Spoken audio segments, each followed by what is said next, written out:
style if everyone likes it, just because it's easy for people from out of town to participate. Please feel free to share the link with others that you think might be interested in attending. And I ask that you please stay muted.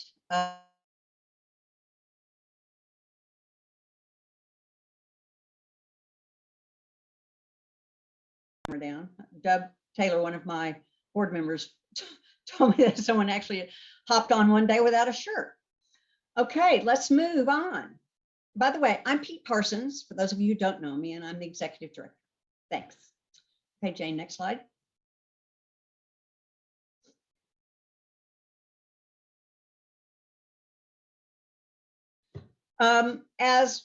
As most of you know, we are an organization that's been around a long time, and even though we've gone through, multiple iterations of who we are and what we do, we've always had the core initiative to educate and inspire Texans to adopt solar. So that is our vision, and we are certainly looking for a more equitable clean energy future. So next slide, please. I'd like to take just 2 seconds and introduce the board. I have an incredible board. I mean, I've always had good boards, and this year's no exception. We have Scott Airy, who's the chair of our board. He's with Solar Syntex, which is an solar installation company. We have Dr. Arian Beck, who is, see. Hi all, I'm seeing the cast of characters, but not the slides. Huh. I'm seeing the slides. Everybody else can see the slides, Mark, not sure why. So we have Arian, who is our vice chair and a wonderful, works at UT and is an incredible person, and very involved in community solar and is adding a lot to our board. We have Mary Palmer, who is the environmental program coordinator with Austin Energy. She's our secretary. And we have Dub Taylor. A lot of you probably know Dub. He was the director of SECO for a long time and recently retired and is now working with PACE. He's fabulous. And we have Ann Hamilton, who, those of you who don't know Ann, I've had the pleasure of working with Ann for a number of years. She's not only a great friend, but very smart and capable woman. She was the former senior grant officer with Houston Endowment. She's with us. Okay, next slide, please. Some of our new board members, we now have a gentleman by the name of Ramsey Kripe. He works with Snyder Engineering as a senior consultant. Very much looking forward to working with Ramsey. And Laura Dahl, I don't know how many of you all remember Laura, but she's been involved in the clean energy space for many years. She's currently retired. Among many of her achievements, she was the former chair of the ERCOT board. She also was very involved with Austin Energy and PG&E. She was she had an appointment by Governor Davis in California. She's fabulous. And we have Amy Hart, who's the VP of Public Policy. She's also with a solar installation company. She is, I've known Amy for about a year and I'm really looking forward to working with her. She's gonna be very involved with our policy committee. We have Carl Robigo. A lot of you probably also know Carl, or at least know of him.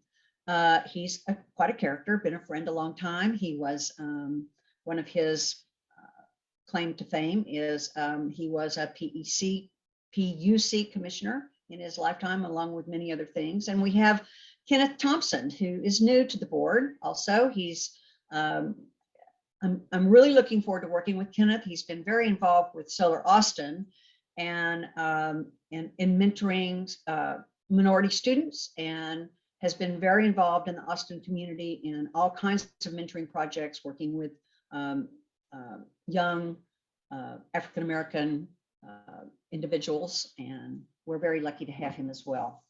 Next slide, please.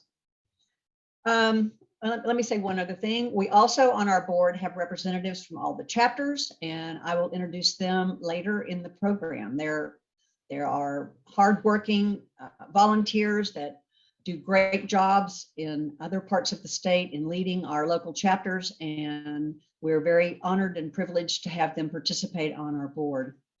So let's talk a little bit about what we did last year.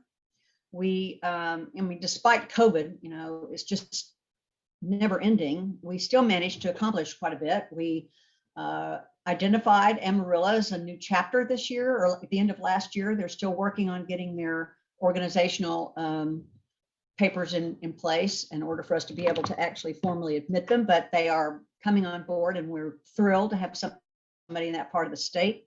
We have created a partnership. Let me back up.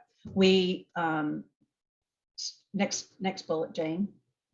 We had our 25th annual Cool House tour virtually. We had over 1,000 participants last year. This year, we're taking it live again in person, October 1st. So be sure and for those of you in Austin who would like to attend, keep your eyes open for that. Tickets, and we are partnering this year with Solar Austin, and we are attempting this year to broaden our scope a little bit of participants by inviting as many individual homeowners with solar that would like to participate as well. So next slide. We were invited to work. We worked with Solar Austin. Let me back up a minute, with their minority internship program, and they call it the Clean Energy Internship Program. And that program focuses on minority students and helping them identify internships within the clean energy industry. And we then took their program and moved it to, or duplicated it, replicated it in our other chapters. So we feel like we're off to a great start in taking this program statewide. It is a wonderful program. Solar Austin has had great success in these interns receiving full-time job opportunities after they've left the internship program. We also had a similar experience in Dallas. So we're very proud of it, and hope that it's going to continue to grow and grow and grow. We also had an invitation to participate in an NREL grant with the Texas Energy Poverty Research Institute and the Houston Advanced Research Center. This project is it's focused on a residential solar for low-income energy efficiency programs, and that will include solar. We're going to have one project in East Austin and one project in Carrizo Springs. Next slide, please. We're also, as you will learn in a minute, we have the privilege and honor of being able to assist Mobile Loaves and Fishes with their Community Village First program or project. We are going to be helping them identify a solar installer, as well as help them find funding to provide enough power for all of the phases of their project. And Alan's going to speak more to their project in just a minute. Okay, we are working with Habitat for Humanity in LaGrange. That program is, kind of a similar concept to what we're doing with Alan and Mobile Loaves and Fishes. That is what they call a cottage home, which is tiny homes, a project that is focused on low to moderate income folks that have extremely small fixed income. And it's our intent to help alleviate their energy burden as well. We also created a policy committee last year. And this is the first year we've had this policy committee. We included all kinds of installers. It's all of our business members who want to participate, as well as the board. And we tracked what was going on during the session. We also learned that there was some policy issues that cropped up with one of the co-ops, the largest co-op not only in the state but in the country, the Pedernales Electric Co-op, PEC. We learned that they were getting ready, or that the board had passed new rates and new application fees, which were egregious, and we took it on. I pulled in some partners, Public Citizen and Jim Marston, who used to be with the Environmental Defense Fund, David Foster with Clean Water Action, and we did our best to get a lot of those rates lowered, and we won a lot of battles, but we didn't win the war. So this year we're going after them again. We're going to work on trying to at least get existing homeowners, solar homeowners, grandfathered in, which they're currently not, and try to get some new board members elected. So that's our PEC activity. We're also developing a training webinar program for New Braunfels Utility. They're a municipal utility, and they are interested in creating a more cohesive solar program at their utility. And we have the privilege of bringing together some folks that can help provide them with information and hopefully guide them to creating a more successful solar program in their utility. We also were invited to participate on a committee with the City of Dallas Sustainability Office. They have formed a committee that's looking at trying to implement a large community solar project in a low to moderate income neighborhood, and we're working on trying to help them identify exactly where to place this project and how to overcome any kind of obstacles they'll face. We also are working with the Trinity River Community Solar Systems in Dallas. That's a nonprofit that's come together that's also working on community solar projects in the Dallas area. So let's see. It's now time to introduce our speakers. Where did Alan go? Uh-oh. Alan, I can't find your I can't find your intro. I know you're there, but I can't find. There you are. Well, just make it up. Make up the intro. No. I'm going to do a proper bio or a proper introduction from your bio. So Alan Graham is the founder and CEO of Mobile Loaves and Fishes. MLF, Mobile Loaves and Fishes, is a social outreach ministry committed to providing permanent, sustainable solutions for the chronically homeless while surrounding them with compassion, love, and dignity. Those who know Alan best know that he is a man on a mission. He's out there to relieve the struggles of homeless individuals who face in obtaining their basic needs for food, community, and a place to call home.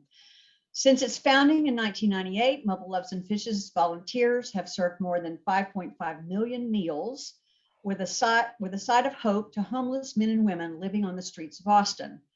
The organization has also spawned similar food truck ministries in other cities across the U.S. And with the support of more than 20,000 volunteers, Mobile Loaves and Fishes is the largest prepared feeding program to the homeless and working poor in Austin, Texas. He is also the visionary behind Mobile Loaves and Fishes Community First Village. It's a 51-acre master plan development that provides affordable permanent housing and a supportive community to the chronically homeless in Central Texas. With that, I'm going to introduce Alan. Alan is a new friend. He is someone that I'm enjoying working with and attempting to try to get a community solar project on board. So Alan, you're muted. Yeah, awesome. Great to be here. Thank you all so much. I am going to start with a video, and I'm going to share that right now. And hopefully this is popping up on everybody's screen. Good. I see heads nod. We're going to start this. It'll go about 4 minutes, and then I'll speak into that. The Community First Village is the craziest place I've ever been and ever lived. Oh! I love this place. What we're doing here in Austin, Texas has never been done anywhere in the United States of America or the world. Mobile Loaves and Fishes has created a new movement designed to lift the most chronically homeless men and women of our community up off the streets. When I look back on it, it was nothing short of a miracle.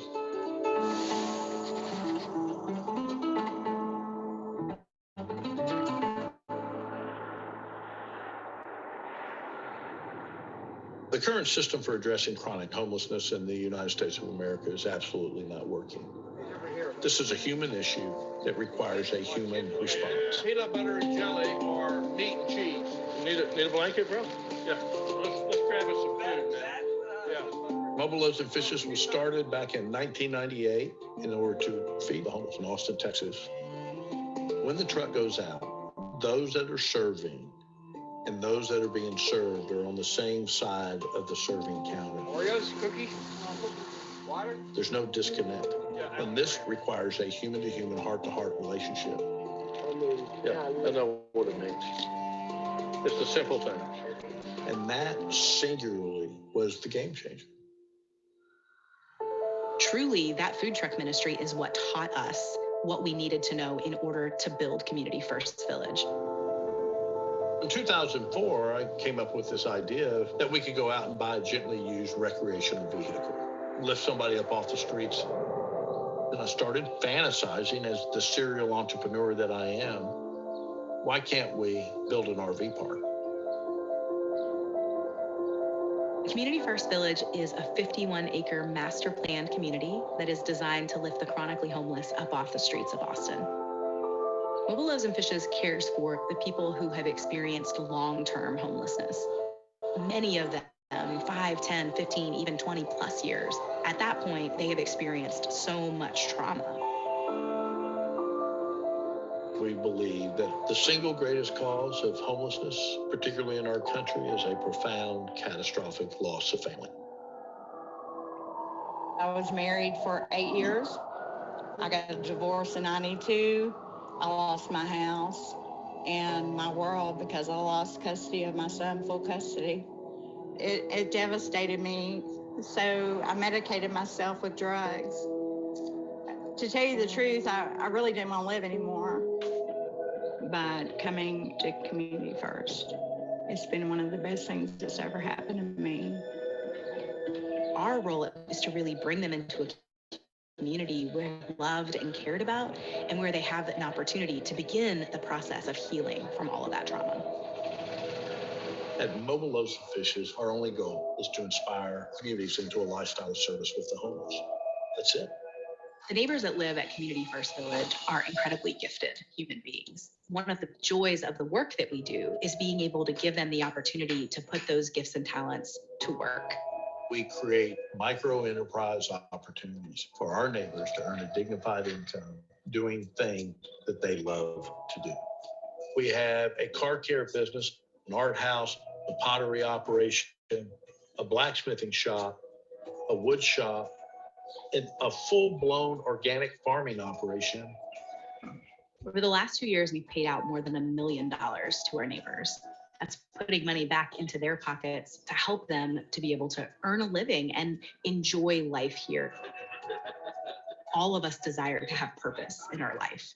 Community First Village is transforming the lives of everyone who's a part of this community. This place, it's really empowered me to do great things. I have my own family here, a real family that pulled me up and loved me when I couldn't love myself. This is where I got my life back. Housing will never solve homelessness, but community will.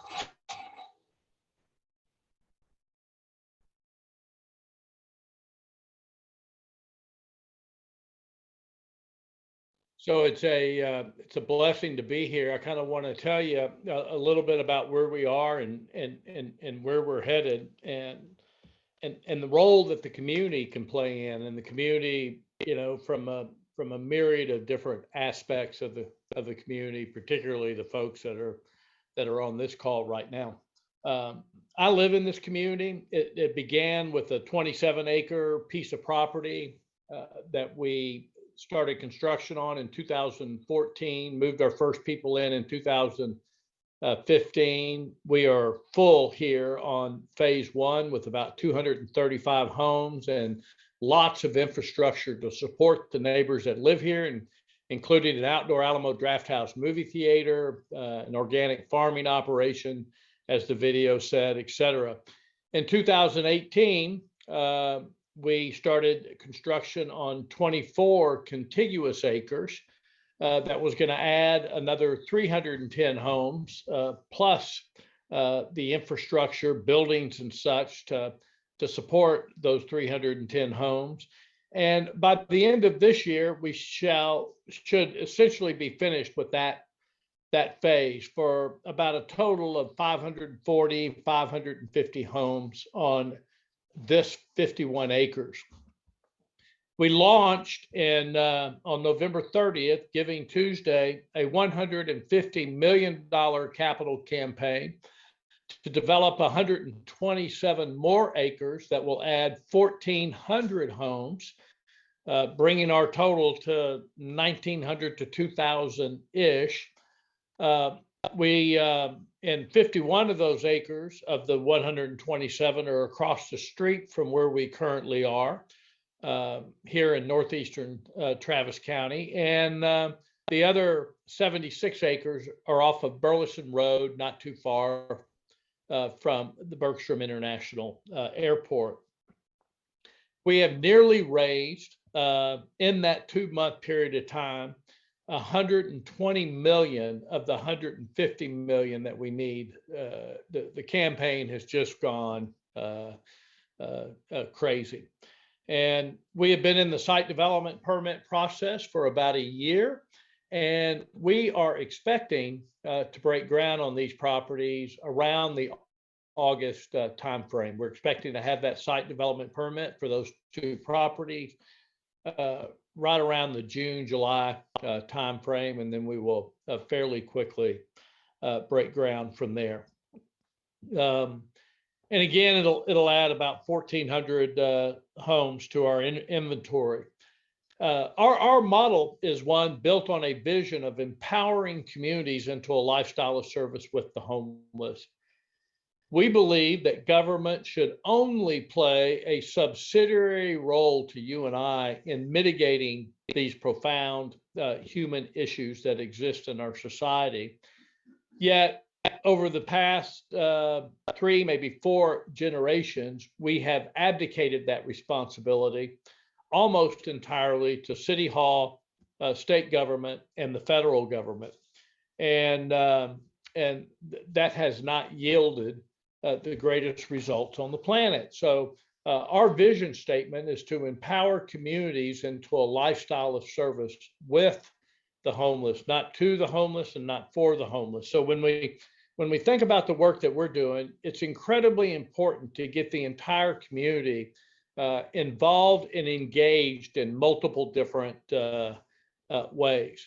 I mentioned earlier that we had an outdoor Alamo Drafthouse movie theater. That was done because Tim League, the founder of Alamo Drafthouse, is a fan of ours and wanted to participate with what he knew how to do. He brought in his friend Liz Lambert, who was the founder of the San Jose Motels and the Bunkhouse Hospitality Organization.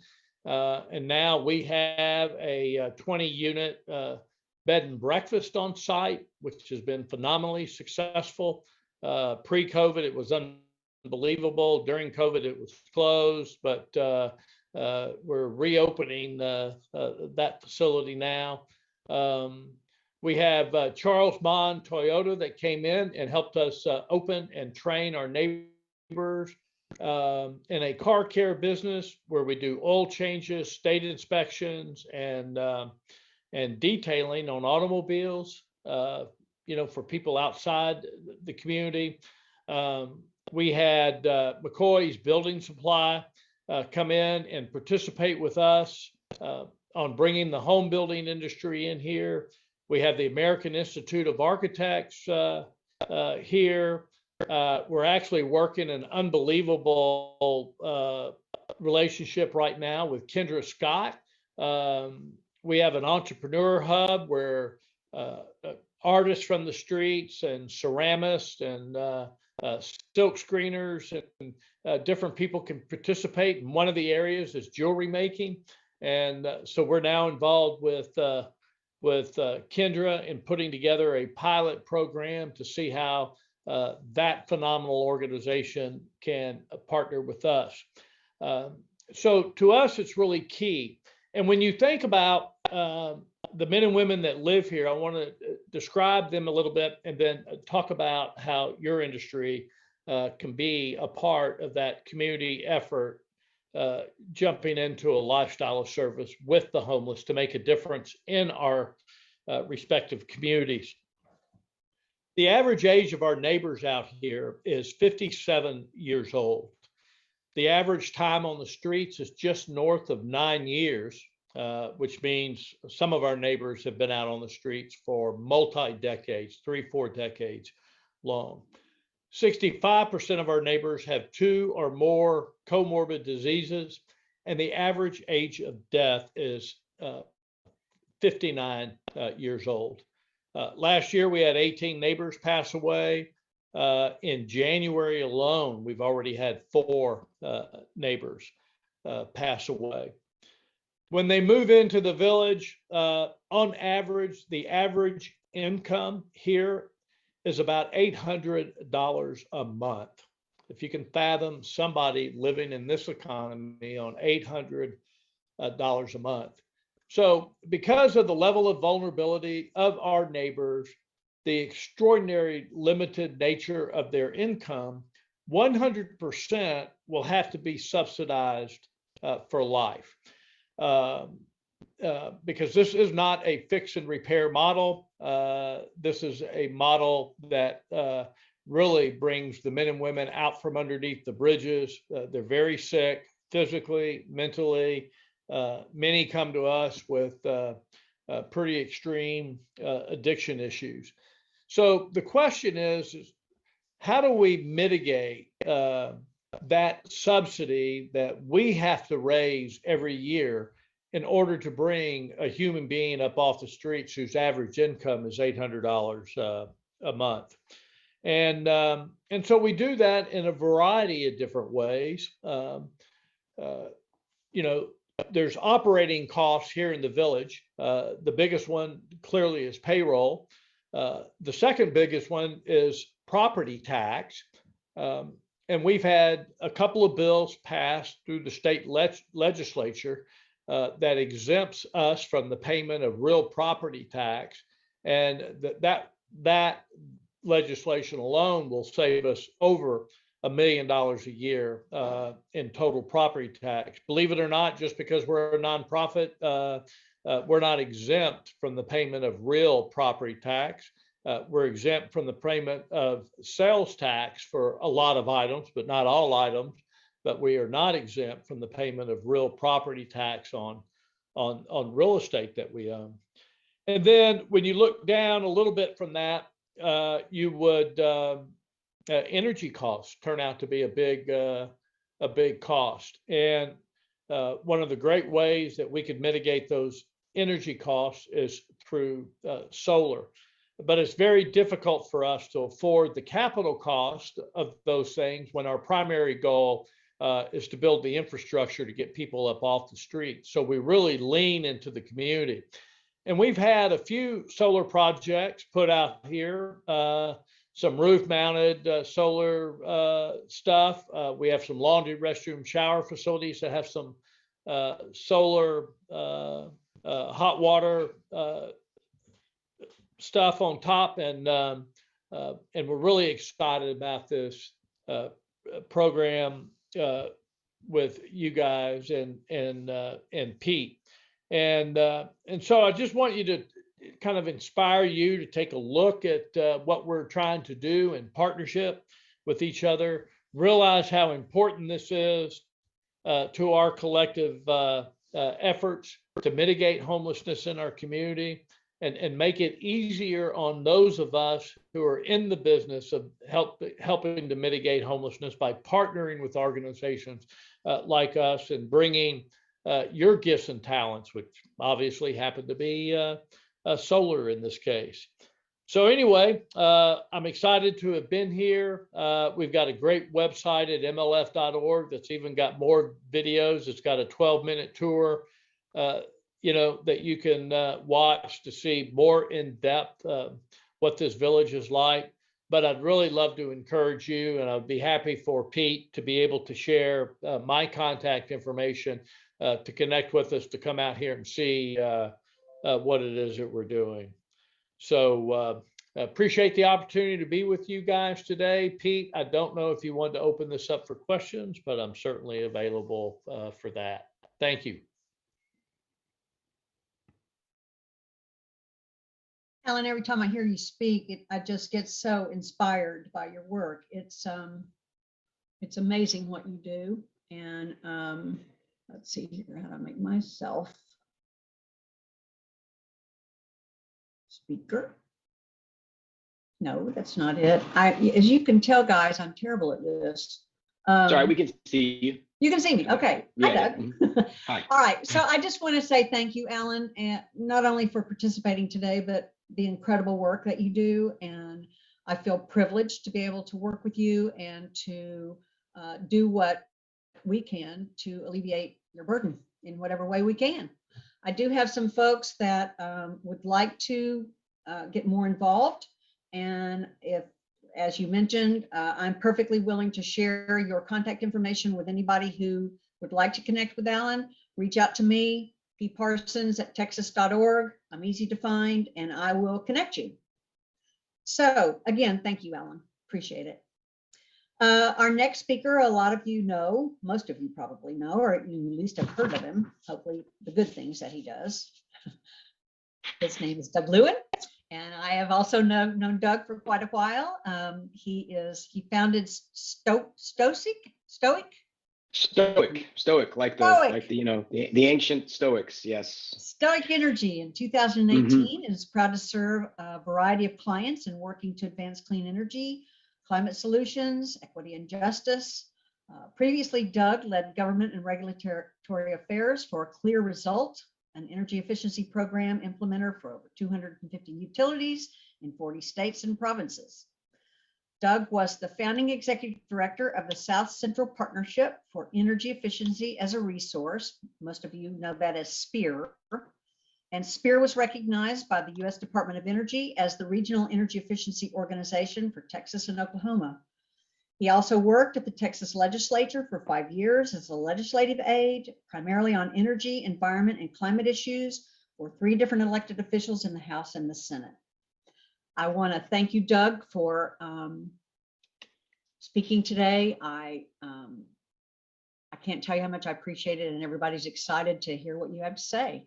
So let's see, how do I make you full screen again? Nope. No, I think I'm good. Can everybody give me a thumbs up if you can see Pete or others that are on the screen? You can see the slide. It's the State of the State's Energy Grid. Alan, I can see you. Can you give me a thumbs up? You can't see it? No. You can't see it. Okay. There it is. It's up. It's up? Okay, Yep. Great. Perfect. So thank you, Pete. Thanks for having me. Love having conversations like this, and appreciate the opportunity to address this great group. Great to see so many friends on the Zoom today. And Alan, very inspirational stuff, and thank you for all you do. There's some slides later on talking about the costs of the fallout from February and energy cost burdens, which of course contribute a lot to folks being unhoused. And so there's definitely a connection between these presentations. Okay, and I should say Stoic Energy, since you said that name, and I said Stoic like the ancient Stoics. A lot of people go, well, why Stoic? I have worked for over a decade and a half now on issues related to climate change, and I think the Stoic philosophy is very suited to working on climate change. I have this discussion. A lot of people say, are you hopeful? Are you optimistic? Are you pessimistic? And I just find those not to be very useful. And I like to say I'm stoic, which is that we have to take the challenges we have and meet them head on, sort of the no way out, but through. It's kind of the way I view this stuff. All right, so enough on that, or I'll get into 20 minutes of philosophy instead of what you asked me to talk about today. And what you asked me to talk about today was sort of, the state of the state's energy grid with kind of a focus on solar. So I'm going to run through basically there's sort of 4 segments of this presentation. what happened last February, what has been done to address that, what is yet to be done that needs to be done to address that. And this is a very partial list that I'll present today. There's a lot more than what I'll have in the slides today that's needed, but we'll go through some of those things. And then the last part is kind of where we're at with solar in Texas right now and which of these policy changes will impact solar. Alan, again, give me a thumbs up if the slide advanced. Did you? Okay, great. All right, so I saw this tweet from Donna Howard. Many of you, in the Austin area and beyond know Donna as a great state representative. She was on the committee that heard the days and days of testimony after the storms, though interestingly not any testimony except in one instance that I know of from people who actually lost any loved ones. It was mostly industry experts and stakeholders and lobbyists and the like. But she tweeted this out the other day, and I took it to heart. And I'm doing this at the beginning of any sort of presentation that I do.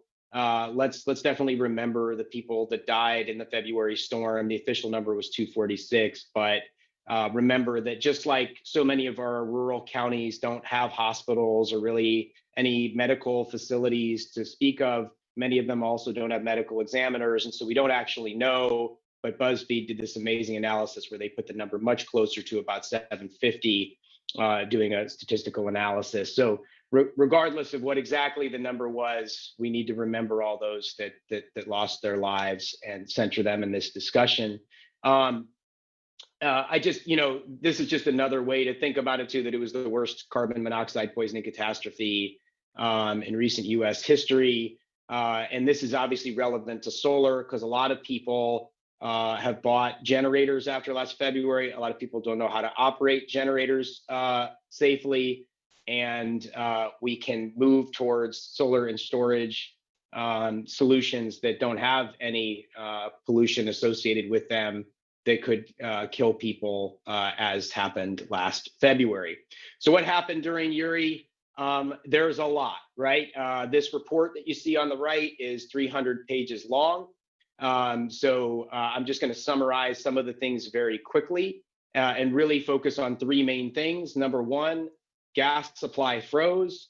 And by the way, the reason I do this, like we could just jump right into what's been done and what needs to be done. But I just believe in situations like this, if you think of it in terms of like a medical situation, if you don't have the right diagnosis, it's really impossible to get the cure.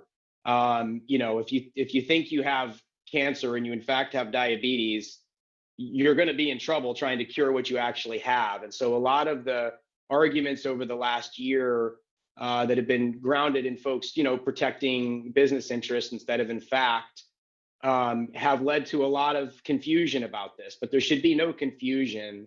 The freezing of gas supply and the failure of thermal power plants were the two leading causes of the blackouts. And a lot of folks representing oil and gas have said, not everybody representing oil and gas, a lot of folks in the industry are very clear-eyed about this and understand, but unfortunately, many of the spokespeople do not, or either being willfully ignorant or just wrong. You can see from this chart, which is in this graphic rather, that's in the FERC and NERC report, there was a lot of freezing of gas before there was ever any power outages, because often the line from the industry is, well, it was the power outages that caused the gas to go out. This shows very clearly that a lot of gas was out before. It is also true that when the power went out, more gas went out. We got into this kind of downward spiral, but gas supply freezing was one of the two major causes. The other one being power outages, power generation outages, thermal plant outages. There were, of course, problems with wind and solar. Wind, freezing on the blades, solar, snow accumulating on the panels. They definitely had difficulties, but as you can see from what ERCOT expects in these situations, wind and solar rather stayed above that line throughout most. Now, admittedly, that is a low line because there is not a lot expected out of that. So this is not to say there aren't issues with wind and solar in wintertime. There are, but as you can see from this, tracking this red line here, it's the thermal plant outages that were the biggest problems during February of thermal plants dropping off. And again, I'm not doing this to say they're bad. I'm doing this to say, if we're going to stop this from happening again, we have to understand what the problem was and take steps to fix those problems. And I'll talk about what's been done so far, but this is actually an area where I think some progress has been made. We'll talk about that in a second. The other major reason that is often not cited very much, but this is in the FERC-NERC report, it is one of their 28 recommendations, is we've got to address the demand side of the equation. The graph that you see on your screen right now, this is what ERCOT expects in a typical winter scenario. So on a morning like today, I haven't looked today, but I would guess this morning, we were somewhere around this kind of level, 58 gigawatts of demand. It's probably a little less this morning, but somewhere in that ballpark. A cold morning, it's freezing in parts of the state, but it's not a deep freeze. You're going to see demands of those kinds of levels. Usually around this time, and I think this is consistent with what we're seeing right now, you get something like 8 or 9 gigawatts of thermal plant outages on a system of about 80, like 10% of your generation is out. And so that leaves you plenty of reserves in a sort of a normal cold kind of time in the winter. This is what we had on February 15th. In the morning, and of course it was at about 1:30 that the power went out, and of course stayed out for 72 hours or longer for some people. This is what we saw out of those resources.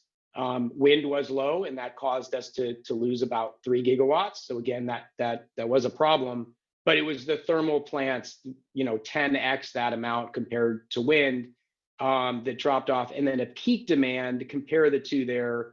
You're about 58 expected to actually 77 gigawatts of demand. If we don't get a hold of the demand The side, recording has stopped. If we don't, This meeting is being recorded. All right. If we don't address that and reduce demand, this is really driven mostly by inefficient heat. Most Texans have electric heat, about 61%. Most of those have very old, inefficient heat pumps. And when you get down to 32 degrees, resistance heat kicks in. Nobody has done this study, so we don't actually know. But the best estimates I've talked to from talking to people much smarter than me is somewhere between 5 and 6 million homes in Texas have resistance heat. Resistance heat is a toaster oven with a fan blowing over it. So when it gets this cold, we see not a linear increase in demand, we see an exponential increase in demand.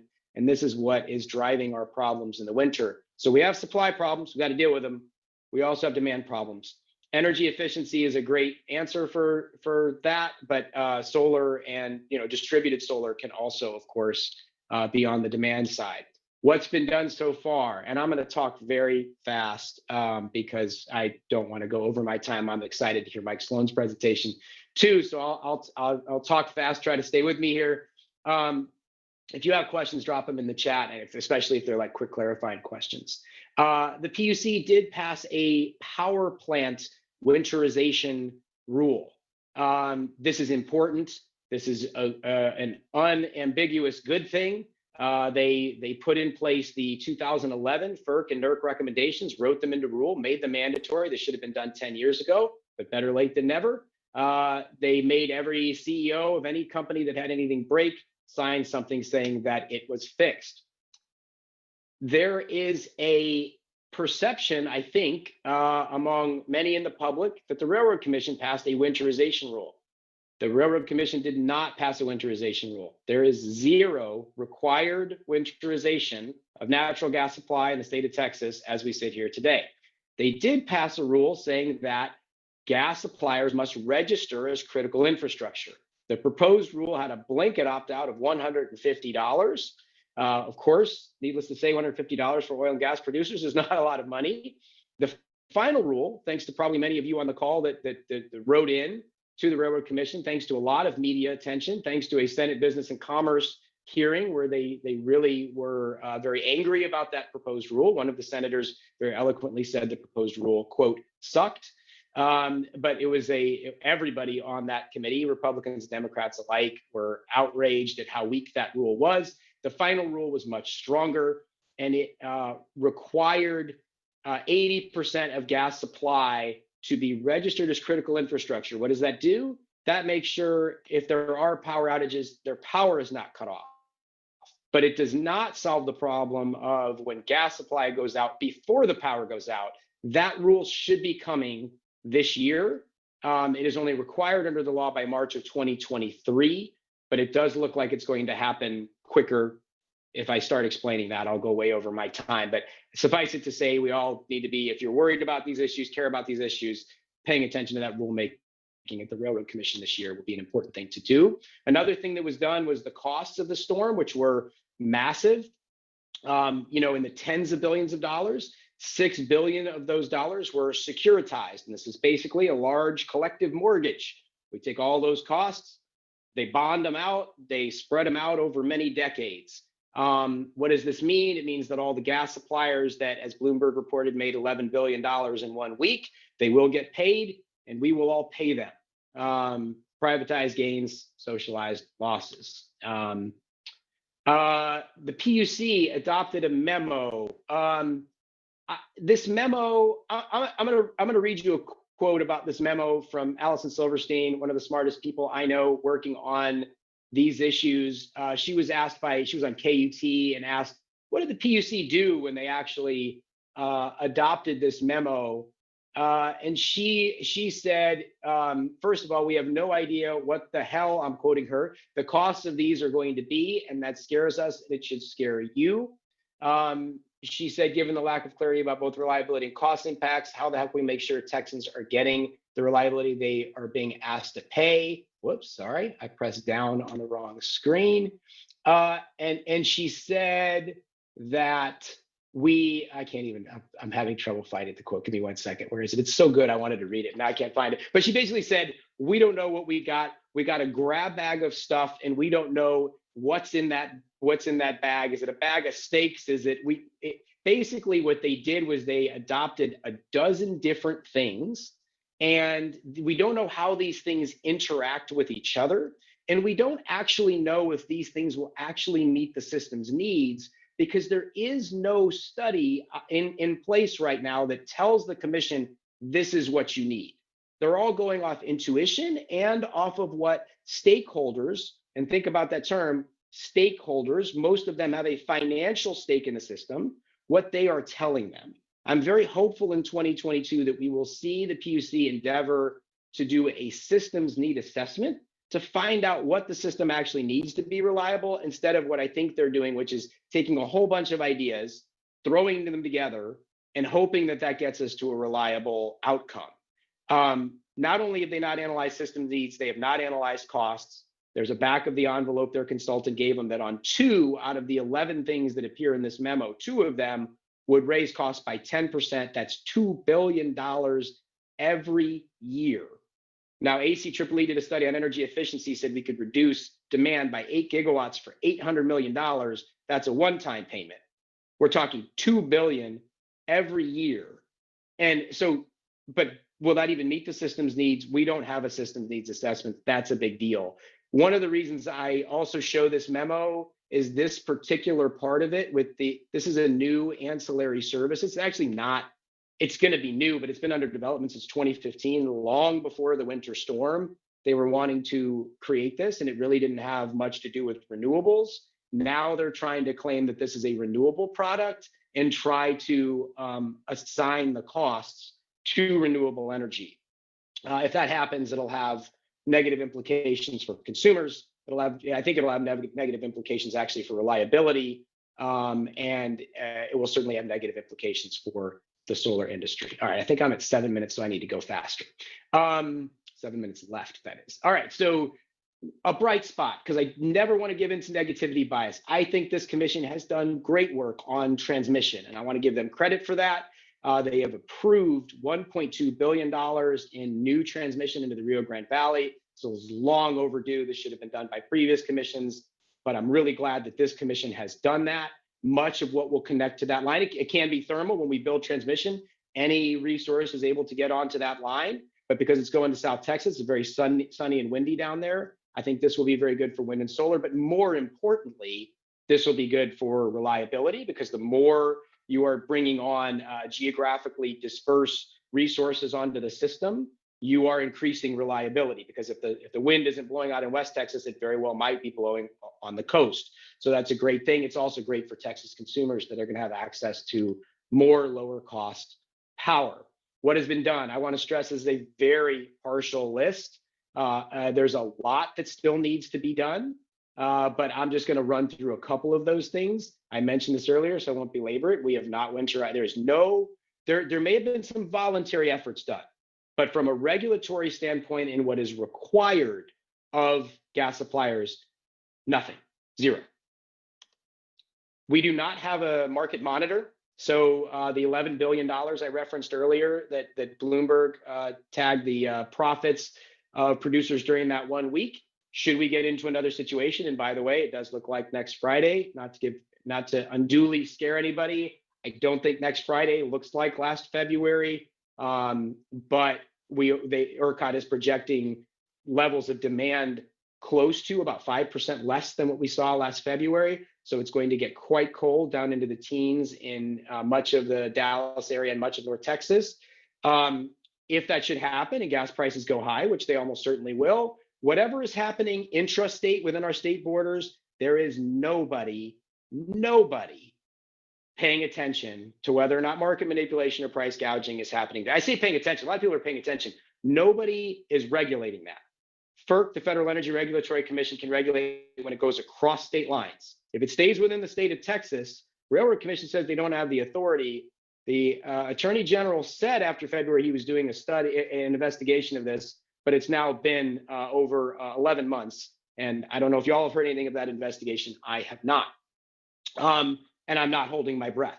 So that is a big, big problem and needs to be dealt with. In ERCOT, there is an official position called the Independent Market Monitor.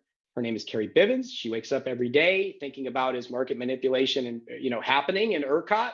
That is her job, and she works with a team on that. On the gas side, there is nobody who wakes up thinking about that every day. Not for intrastate. We need to increase baseload energy efficiency. We have achieved less than 20% of our economic potential.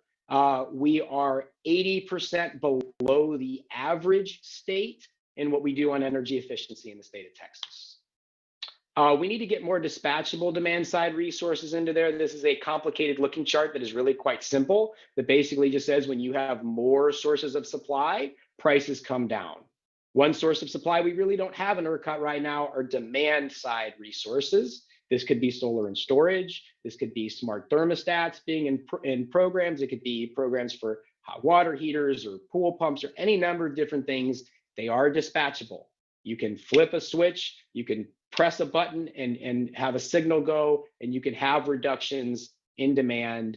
This is something, and by the way, I say this hasn't been done yet because it hasn't been done yet. Again, not to give into negativity bias, the Public Utility Commission did in that memo that I was critical of earlier. One of the things in that grab bag was for ERCOT to identify barriers to these kinds of things. They call them virtual power plants there. So here's that phrase, virtual power plant again. This was an article in the New York Times. I bring this up here partially because this is a solar crowd. VPPs can be solar and storage. They can be other kinds of resources too. Small natural gas, combined heat and power can operate in this sort of way too. But I find this really interesting that, I think in 10 years, this might be a fairly common feature in new build homes, apartments, condos, small businesses, where you just have a battery there. And if the power goes out, you've got power. And when the power doesn't go out, you can charge your battery with low cost power, discharge it. And I say the customer doesn't have to do anything. It happens. So again, on the previous presentation, obviously we have a major problem that so many of our fellow Texans are unhoused. A lot of people are driven into those situations because of large electric bills. 38% of Texans reported that they went without medicine or food last year because of their power bills. 28% nationally, much higher here in the state of Texas. There has been no direct assistance after the storm from the state of Texas. despite the suffering of so many Texans. That needs to change. The public has not been involved in these market design changes. Stakeholders have been. If you would like to give feedback to your public utility commissioners, you can get 3 minutes at the beginning of a meeting, but you have to travel to Austin to do that. They need to go out and meet with people. They need to understand what people want out of their system. The last time we did an overhaul of our market in Texas, which is what they say they're doing now, the PUC held 8 full-day meetings in 8 different cities with 150 to 200 Texans at each one and asked them what they wanted. And you know what they wanted? They wanted a lot of renewable energy. They wanted energy efficiency. They wanted all these things, and they got them through the law that passed in 1999.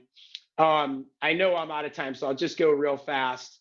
But on solar, this decade is shaping up to be a massive decade for solar.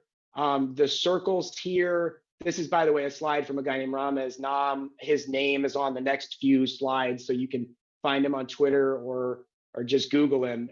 This presentation is a fantastic presentation, 100 slides long. But what this one shows is the size of the circles or the size of the projects. So there you see a fairly small project, 8 megawatts. These are, this circle is more like 200. Look at the size of the projects continue to go up as the years go by. And then, of course, here on the y-axis is the price. And the price has seen a just mind-boggling drop. And these are the IEA forecasts. We are now, right now, where IEA expected us to be somewhere around 2060 for price declines. We are right now, 10 years ago, when the International Energy Agency predicted the price of solar for 2060, we're now lower than that today in 2022. So this is an incredible thing, great for consumers, great for lowering pollution and emissions. And we are seeing the effect of this low-cost solar in Texas. This is a graph of the interconnection queue. We are right now at about 8 gigawatts of solar. It actually might be closer to about 9 or 10 right now. This was from now about 6 weeks ago, and in 6 weeks, there's probably been another gigawatt or so added. That's how fast it's going. ERCOT expects that by this summer, we'll be somewhere north of 10 gigawatts. And by next summer of 2023, we'll be somewhere in this 20 gigawatt or so range. This is astronomical exponential growth. This is a look from Josh Rhodes at the interconnection queue. You can see solar has overtaken everything. And very interestingly, storage is now ahead of wind, and storage is well ahead of gas as well. This is a recent phenomenon and pretty amazing. I will follow up with anybody offline that wants to talk about some of these policies that will impact solar in Texas. But I would just encourage people to pay attention to what's going on at the PUC. They are trying to add a lot of cost to renewables. Many of those efforts are being made under the sort of guise of this we'll deal with last February. That's why I started this presentation with what actually caused the outages, because it was not renewable energy. Doesn't mean there aren't issues with renewable energy we need to deal with. Of course, they're variable resources, they're challenging, but attempts to add cost to renewables do not necessarily increase reliability, and in most cases will actually harm reliability by preventing a very predictable resource like solar from coming onto our system. There are some good things in process.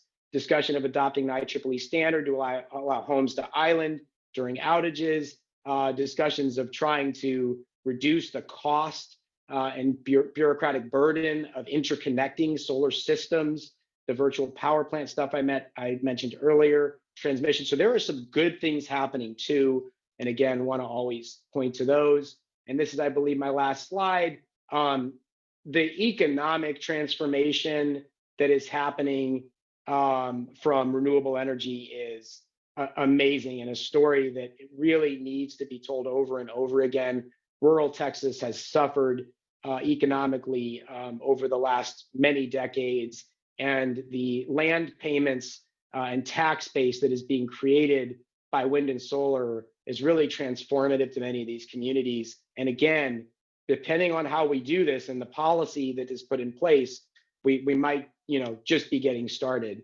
And this is my plug. I organize the Texas Energy Summit. We'll be talking about all of this. You'll be hearing from people much smarter than me on these topics. March 2nd to 4th at the Capitol. We will have 50% occupancy to try to keep people safe.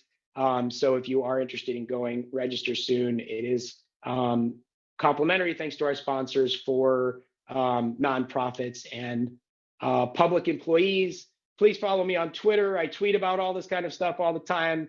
There's my email if you want to contact me. And if it's specific to the Energy Summit, you can email me there. And with that, I will stop and turn it over to Mike. If you have questions, put them in the chat. I'll answer them as Mike goes, though I do want to hear. Mike always has great things to say, and I love hearing from him too. So thanks, everybody, for your attention. Appreciate it.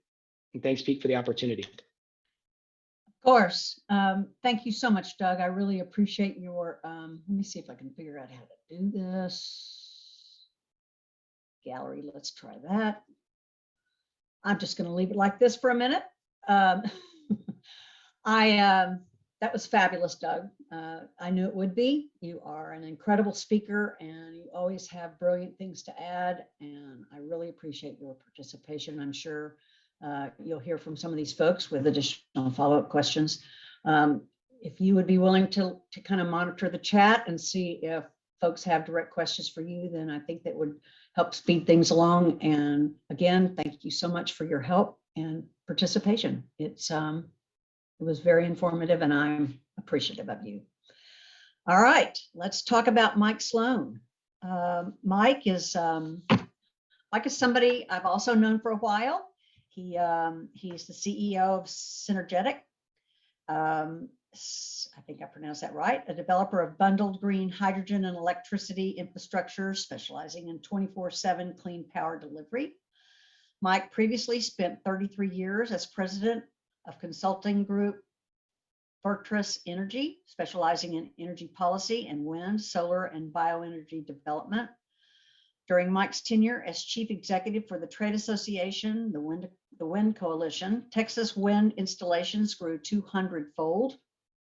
And as a bit of a blast from the past, Mike worked on a major project for SECO, the State Energy Conservation Office, that was completed in 1995, which examined all renewable energy resources in Texas.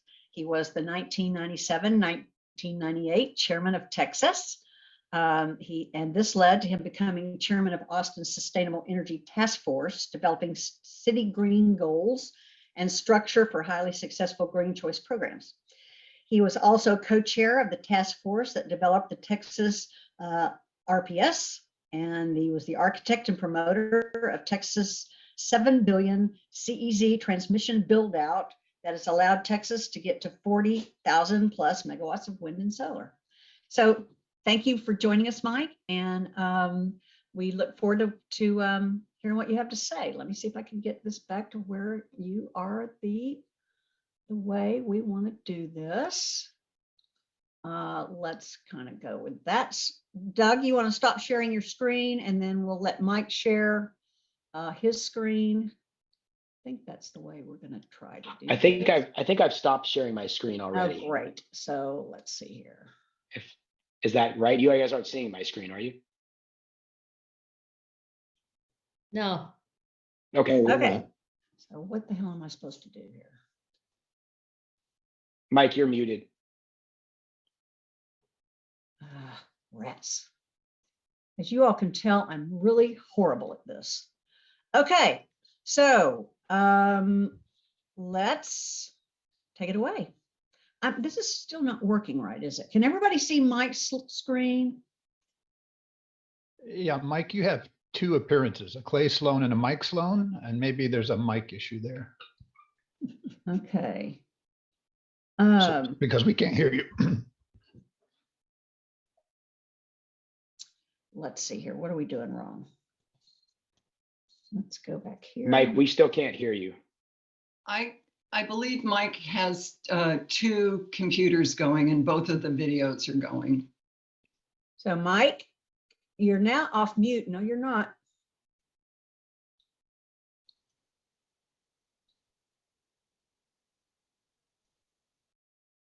Unmute your Clay Sloan, which may be your mobile. All right, can you hear me now? Yeah, but you got to We mute have the a other bit of one. an Yeah. echo. All right. Okay, Mike, you got to mute. Did you mute the other one? I did. You have to turn off the sound on your speakers on the other one as well. There you go. How about that? Did that work? You got it. People hear Great. me? Yes, sir. Yes.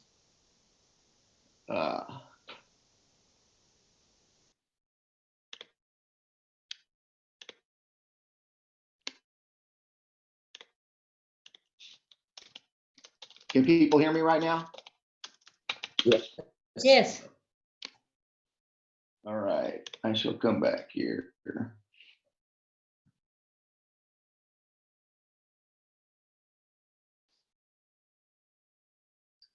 All right. Can anyone hear me? Yes. We you're can. fine.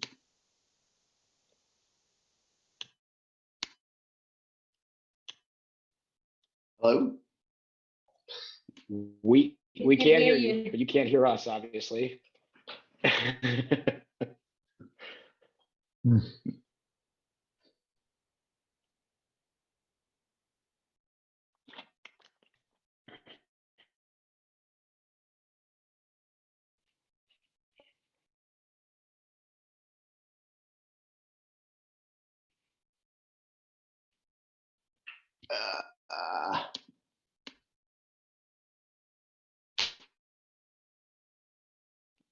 Hello? We can hear you. Okay, you can hear me. All right, fine. All right, you can just hear one voice now, right?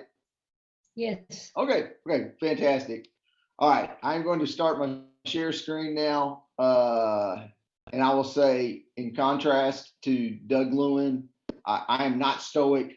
I am highly emotional, and so it's going to come through. So I'll say, it gave me an opening to, I think it sort of pushed me to think broadly. And so this is a mashup of some interests that I've had. It's energy, but also history. So here's my share screen.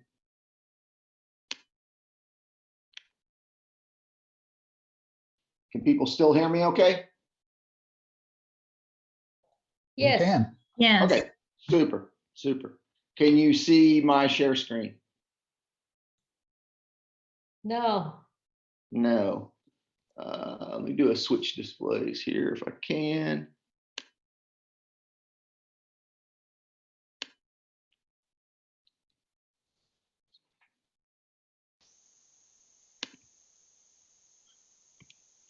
So there's no share screen yet, is that correct? Correct.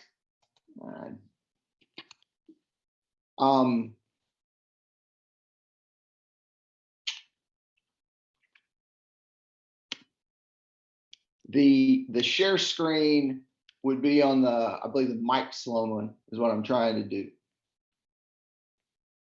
That's where the presentation is.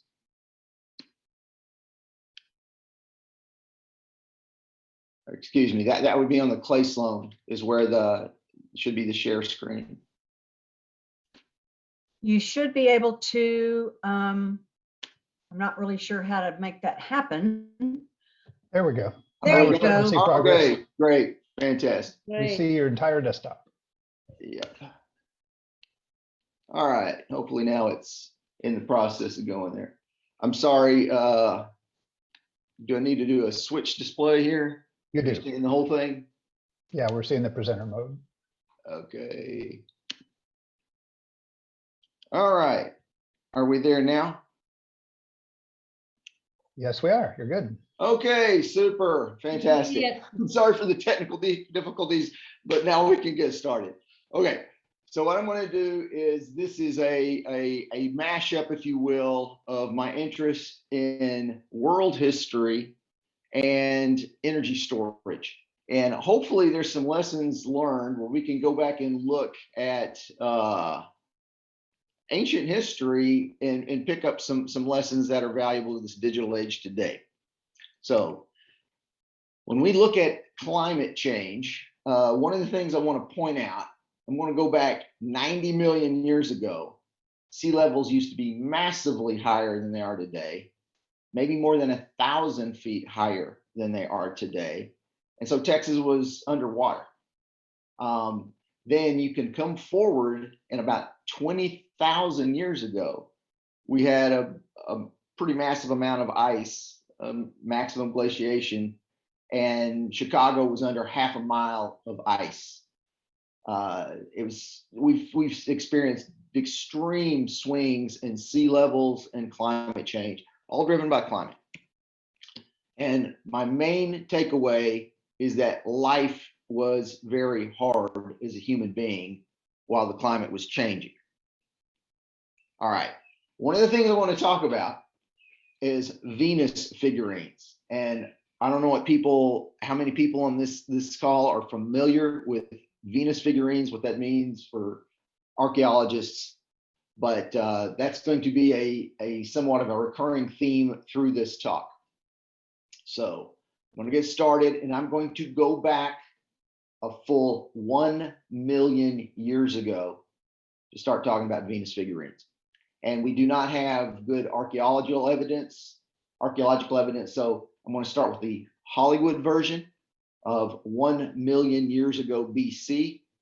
I do want to point out that this is a Hollywood version. So, there's a Brontosaurus in the background eating a person. And my favorite is the T-Rex that seems to be scaling a cliff. I just want to double check. Everyone can still hear me? We can, you're good. Yes. Okay. All right. So moving on. This is a painting from about 9,000 years ago. It's a replica. But one of the things that I just want people to sort of soak in that image and what comes to mind for you.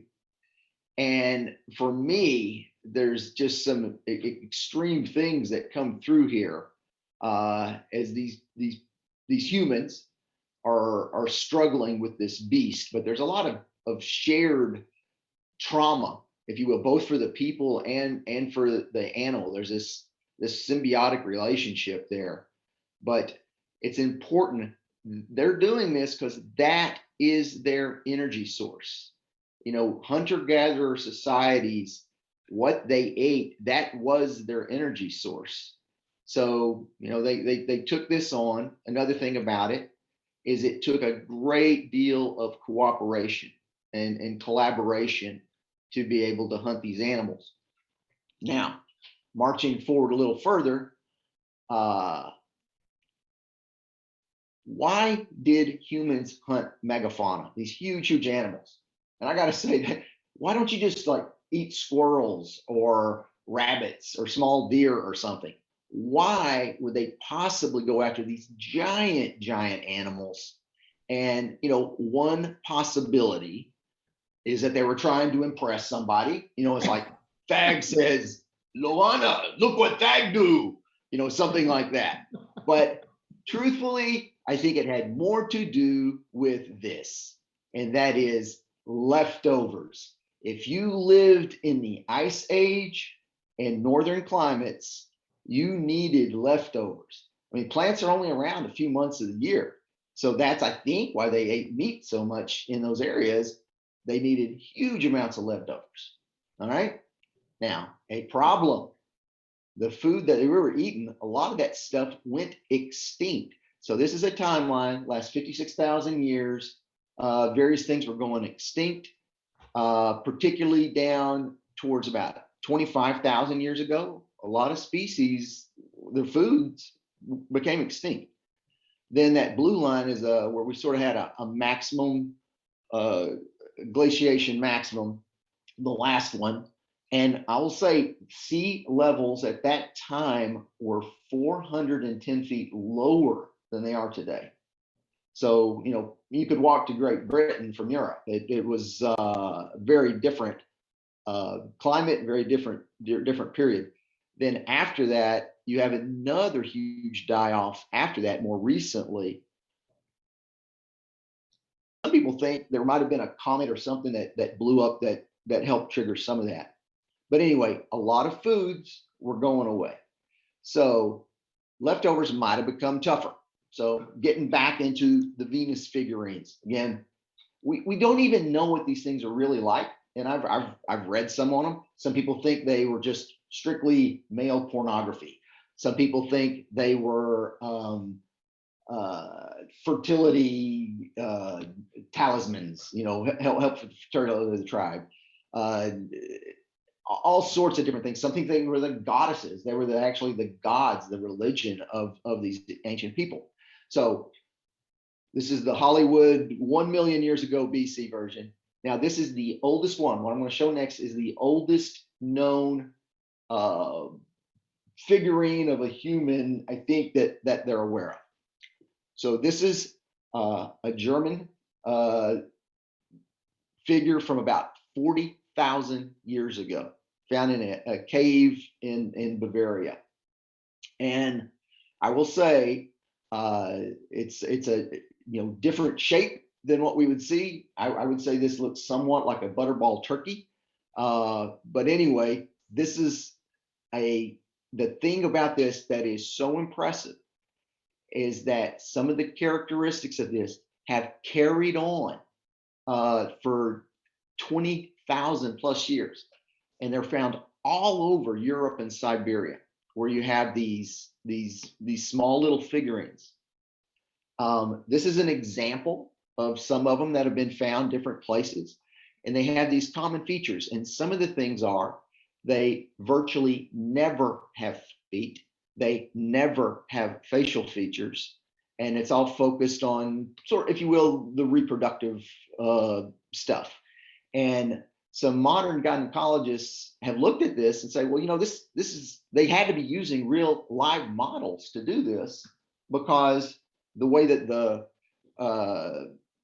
fat is layered on the body and stuff, that's really how it would happen for somebody that was, it matches reality. So anyway, these are something that have been around, and again, it's so consistent. This was for tens of thousands of years. These same kind of figurines have been found, and I'm going to go elsewhere in the cave, and this is bears. And most people know that bears hibernate, and bears in Alaska hibernate up to 7 months. So even in Yellowstone, where they hibernate for about 5 months, bears, when they hibernate, they turn their breathing and heart rate down tremendously to about 20% of normal levels. They do that to conserve energy. But even there in Yellowstone, they lose 25% of their body weight. And so going back now again, I'm going to focus on one. This is, I don't speak French. I can try to use a French accent, but I don't know if this is Le Pew, like Pepe Le Pew, Venus of Le Pew, but that's what I'm going to say it is. But the one on the left side of the screen, that is a replica.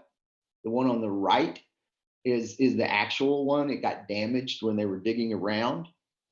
Roughly 26,000 years old. But this is, I actually went back to University of Texas, San Antonio to start, I'm very interested in archaeology. Now I'm going to have to put that aside now because I'm back in renewable energy. But I have a feeling that I know why they're doing this. And it's because they had to. This was for survival. They had to gain a lot of weight when they went into the cave at the beginning of winter. And that's not really talked about in the literature so much. So I think this is something, an energy person looking at archaeology, to me, this is pretty obvious why they were doing that. They had to have that stored energy. And particularly when you contrast the sort of corpulent nature of the one side, and on this particular figure at the top, it is so gaunt. I think it is showing sort of both sides of it, when you have enough energy or you don't. And that, it represented survival, this feminine power, matriarchy, the importance of that, I think was very powerful. And if you didn't have the energy that you needed, you would die. And I think it was that start when you went in the cave. If you did not have enough energy sources, whether through leftovers or stored on your body, it was going to be grim. So in some respects, you can see this parallel to the talk that David Lewin just had, or Doug. You need energy when it's super cold, or bad things are going to happen. So this is a famous Lithuanian archaeologist, Maria Gimbutas, and she's written a number of books about goddess culture. But the thing that's particularly interesting about Maria is that she was originally a folklorist. So she ran around Lithuania and she was interviewing thousands of generally older women to understand the culture. And some of you know that in Lithuania, they had these very elaborate repeating symbols that they build in their buildings and such. So anyway, she had that combination of archaeology and folklore, and she pieced some things together. And she's the one that's credited with the Kurgan hypothesis, which says that hordes on horseback came and conquered that were very male oriented. But before that, it was much more matriarchal when they were living in the caves, and they had to have an enormous amount of collaboration. It was much more matriarchal and female oriented. But this is interesting. And so this violence basically stemmed from this area, which interestingly is the epicenter of what's going on now with Ukraine and Russia. But they all went on horseback into India, into Persia, into Europe. And people that know about language, we have Indo-European languages. They're all related. And so this all sort of ties back. And interestingly, she became a professor at Harvard. So for women that think that they've got it tough today, I'll just say this woman was brilliant. She went to Harvard, but because she was female, I don't think she could go into the main library at Harvard. So fortunately, things have changed since then. But one of the things that we found with recent DNA evidence is that this Kurgan hypothesis seems to be backed up, because there is this very strange observation in Africa, in Europe, in Asia, that there is a Y chromosome bottleneck. So it appeared about 7,000 to 5,000 years ago that there was one male for every 17 females, which suggests few males were reproducing, if you will, with females. There were limited privileges. So these conquerors on horseback apparently were taking privileges, if you will, reproductively. And so Maria's theories seem to be very much backed up by modern DNA evidence. And this is where a lot of the more patriarchal cultures seem to start right about this time. I'm going to skip over now to Stonehenge. This is about 4,500 years ago. And I presume some of you probably have been there, but I'm just fascinated by old rocks. And this is very impressive, 4,500 years ago. This other is a site in Azerbaijan. And some people think at Stonehenge that it has musical qualities, that it's almost a giant musical instrument. So somewhat the origins of rock music, if you will. But this one in Azerbaijan, the one that's at the top right-hand corner, it's like a xylophone. You can hit it with rocks in different places, and it's basically a natural xylophone. And this is the rock at the bottom is behind it, and it looks like those people are dancing. So, this is early rock music. But earlier in Turkey, and this goes back 11,500 years ago. And this is why I decided to go back to school for archaeology. I was just so fascinated by this one site, which is Göbekli Tepe. And it is similar to Stonehenge, big stone ring. But they started digging this up only about 25 years ago. And some similarities to Stonehenge, except it's got these carvings, much more elaborate. And it means Potbelly Hill. And so it's an enormous complex. They've only dug up maybe 10, 15% of it. But I actually was going to go there. I'm just fascinated by this place last year, but I had to cancel the trip for COVID. So anyway, marching forward, just focusing in on some of the stuff. And in contrast to Stonehenge, these have very elaborate carvings. And remember, this is 11,500 years ago. And I'll focus in on a couple of features. You know, it's got all the standard scary stuff, vultures, scorpions, snakes. And there is one human figure in there. And it's at the bottom. It looks like a male. But some people say that that is its head of that figure is up in the vulture's hands.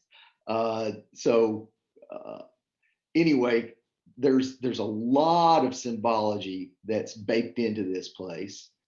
And it's also a known site of ancestor worship. And you can look at this and it looks like this is a totem pole basically out of rock that's there. And, you know, it's like a small child or a smaller person underneath a bigger one, it looks like. And this is the side view of that totem. And you can see there's layers of different meaning. We know that they were doing ancestor worship at this place. Going forward to this, well, in the center of this thing, it's two big stones surrounded by a bunch of other stones. And it just, that is a possibility that there are, and you know, you do ancestor worship there. To me, that looks like two parents surrounded by kids is the analogy I think of there. Some people think this is just a monument to maleness because there are some male figures there. But I personally think that it's more logical that this is both male and female, and then their offspring. It just seems to fit the place really well. I will point out on this one, this is a close-up of this belt in the front, and that's a fox pelt, if you will.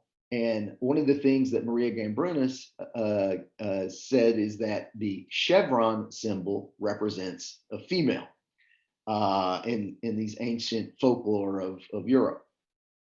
And there are some chevron symbols here. And I'm just going to carry forward. This is the oldest known statue of a man that's known. It's from the same area in Turkey from about 11,000 years ago. Now, we don't know exactly what he's holding there. It could be corn, could be something else, but I'm going to go out on a limb and I'm going to say this place had something to do with reproduction and sex, right? So we've established rocks can be rock music. There can be music. This place also has tonal qualities that are musical qualities. It could be a ritual center. This whole area is known as the cradle of civilization, but I'm going to say this is a cradle of innovation. And to have innovation, you need a crisis and you need a leader. So one of the things that's also at this place in Turkey, this is the source of wild einkorn, which is the earliest form of wheat that man used. Now, another thing they found at this site were the big tubs, these rock tubs at the bottom of the oldest part of the complex. And of course, they have found residues of einkorn at the bottom here that were fermented. So these are some of the earliest or the earliest beer vats that have ever been discovered by man. So you just know this is so predictable to me. You have this crisis, right? You have run out of beer and some leader is going to step forward. You already got rock and roll, you've got sex, and you've run out of beer, and somebody's going to step up. You just need a leader to say, we're out of beer. And I just feel so confident that that's essentially what happened. And it led to the innovation of growing more wheat to make more beer. That was the genesis of the domestication of grain, which is such a big deal because that changed mankind. That became, cultivated grain became mankind's primary energy source, marching forward from there. And it's possible it started at that site right there. So crisis lead to innovation, changed the way we used energy. Now, this is grain became man's primary energy source. This particular relic was found in a grain bin. Let me back up. About 9,000 years ago. So it sort of harkens back to these sort of corpulent goddess figures. But I'm going to take one little sidetrack and then we'll get back to the energy stuff. Female figures were the dominant figure. They don't find very many male figures. They're female figures. And I'll say when I look at this one, this woman's large and she's in charge. I mean, it really seems like she has a lot of power. She has these felines that are subdued at her side, but she looks in charge. And when you go back, all these cultures in these Indo-European areas, the one on the far left is Sabel, and it basically seated just exactly the same way that the other one was, same area of Turkey. And she was the supreme goddess of Turkey. She was the head deity. There really wasn't any other. It was just the mother goddess. But then you can look in Mesopotamia, and they had Ishtar and Inanna, and then you go to India and they have Durga, and all these forms, they're subduing cats and they're coming in and they're the ones that are in charge. And I'll say the one on Durga on the far right, she is her story is she came in after all the male gods failed to control the demon. She comes in to kick butt and take charge. So there was a time where female deities were important. And I'll say after we finish getting the climate change thing fixed, then I think I'm planning to go back and try to work on the overthrow of the patriarchy. So those are some of my interests going on right now. So moving forward now to Egypt. These guys were really, really good builders. And interestingly, the pyramids now, we think, weren't built so much with slave labor. They were built with more skilled labor, fueled by bread and beer. So again, it goes back to that grain, the importance of grain and energy storage. This is from about 4,500 years ago. This is pictures of grain storage in Egypt that are in hieroglyphs. So it was extremely important. There's stories of running out of grain or having enough grain to survive 7-year droughts, whether that's figurative or real. Energy storage through the form of grain storage to the Egyptians was incredibly important. So they thought ahead. There's a reason their culture lasted almost 3,000 years. So advanced planning makes a big difference. This is an example in China's Grand Canal. So they have just violent, terrible floods in China. And they made a canal that is 1,100 miles long that connects their two biggest rivers, the Yellow and Yangtze. And it took them 1,200 years to build it. Now, it was built in little pieces and eventually it connected. But it actually lifts the water 138 feet at the maximum point. But what I'm just trying to underscore here is ancient people did enormous infrastructure projects that helped them survive. And today, it seems like our advanced culture with power tools should be able to also do very big, impressive infrastructure projects. So now I'm getting finally here back in the United States. So we've got these energy issues. This shows basically where the people are, the infrastructure density. And I'm just going to close with three ideas. And I'm working with Jane right now. You can read about these in Solar Today, the next issue. It'll detail these. But one idea is simply to, there's a group called the Energy Systems Integration Group. They're really promoting, basically doing a national CREZ where they're connecting the good renewable resource areas with high voltage lines to where people live. And what I'm trying to underscore is we really need to think about energy storage. So where are we going to store the energy if we're going to get rid of all oil, gas, and coal, which is intrinsically stored chemical energy today, about 80% of our energy supplies. If we're going to get rid of all of that, we're going to have to store enormous amounts of energy. So make sure the lines connect to where the storage is good. Then another specific idea is the Strategic Petroleum Reserve has largely outlived its use. It's fascinating that our policy today for the Biden administration is decarbonization. Yet we have a strategic reserve of carbon. We don't have a strategic reserve for electricity. We don't have a strategic reserve for clean energy. We have a strategic reserve of carbon, even though our policy is decarbonization. So that's a logical one we should try to change. And I think it would make sense to start with a pilot at Bryan Mound. It's in ERCOT. It is the largest chemical energy storage facility in the world. If that, even one of the 19 caverns had been converted to where it was compressed air energy storage or storing hydrogen, that alone possibly could have staved off the energy collapse from Hurricane Uri, or excuse me, the storm Uri. So there are just fascinating opportunities if we convert the storage and modernize it to the digital age.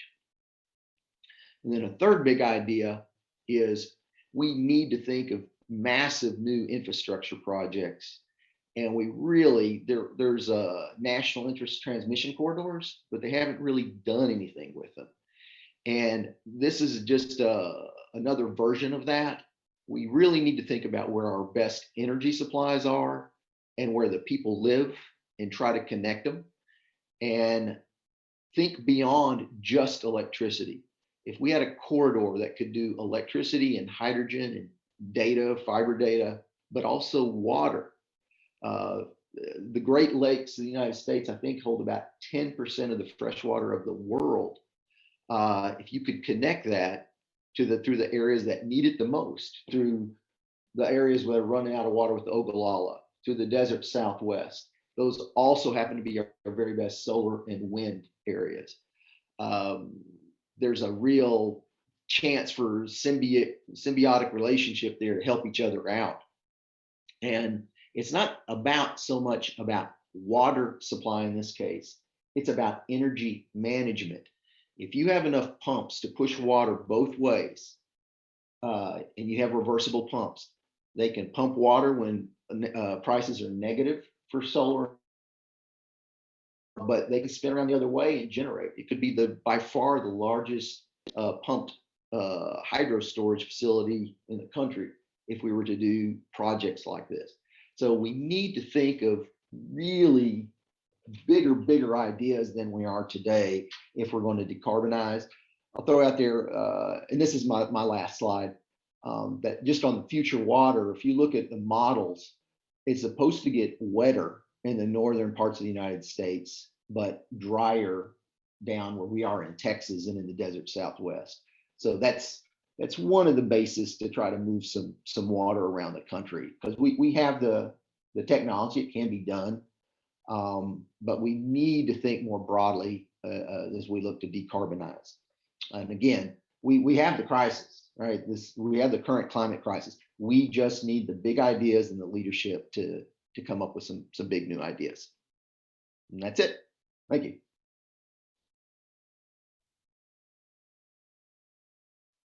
Okay. Again, I'm not quite sure how to do this any other way. So this is the way we're going to do it. I'm assuming everybody can at least hear me. Thank you so much, Mike. That was incredibly interesting, and I really appreciate your participation. It was an interesting, it's interesting from the fact that we don't normally hear this kind of history, and I really appreciate you presenting today. Thank you.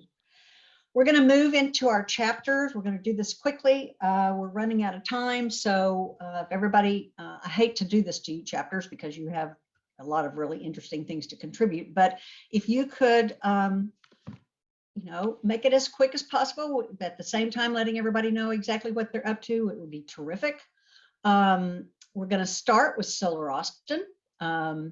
Solar Austin is has recently hired a new executive director, and she's fantastic. I've had the pleasure of working with Tatiana for a while, and I totally enjoy her. She's wonderful to work with. I enjoy all of our chapters, but you know, it's because she's in Austin and I'm in Bastrop. We have an opportunity to work together on many things. I'm going to turn it over to you, Tatiana.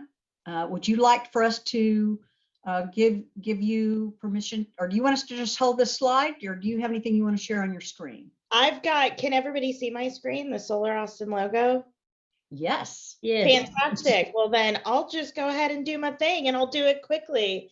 Thank you for those kind words, Pete. I have to return that shout out for those, and I'll talk about this. I am some of the biggest news for Solar Austin in 2021 that our formerly volunteer-run board fundraised incredibly well and allowed an executive director to enter the scene. However, I am new to Austin and new to solar, and Pete has been such a resource and an advocate, along with so many of my board members and company partners that I see here. So I always say I stand on the shoulders of giants, including my dear, dear friend now, Pete Parsons. But I'm excited. What tough acts to follow.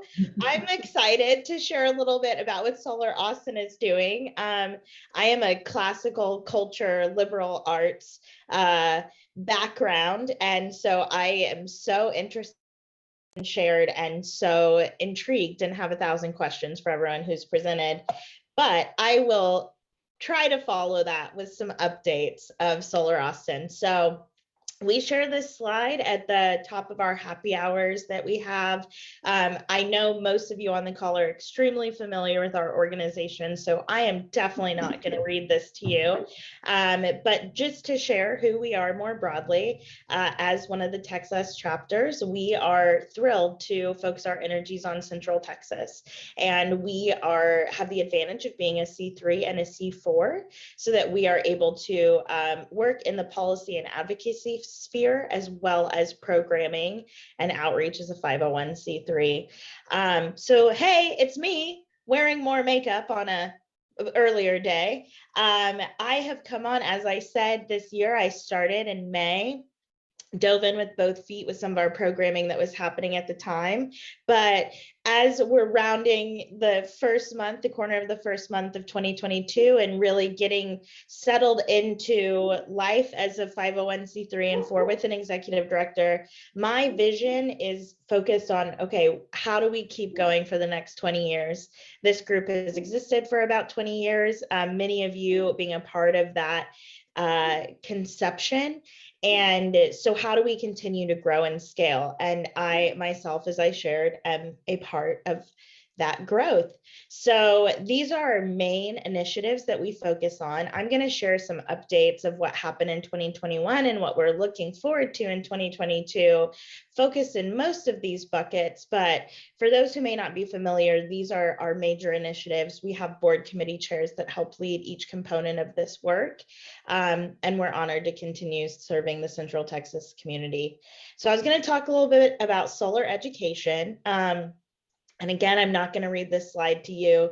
You'll see that we really work to integrate conversations about solar into schools at any age. So Gen Z, I always joke that Gen Z will save us. It's not really a joke, but I have found generationally conversations around renewables and solar and really just climate in general are much more familiar to this generation. And so we're working really hard to go to middle schools and high schools, open really to any education conversations across the spectrum of education, in order to integrate solar into the conversation so that as these kids are entering college and career, renewables are top of mind for them always.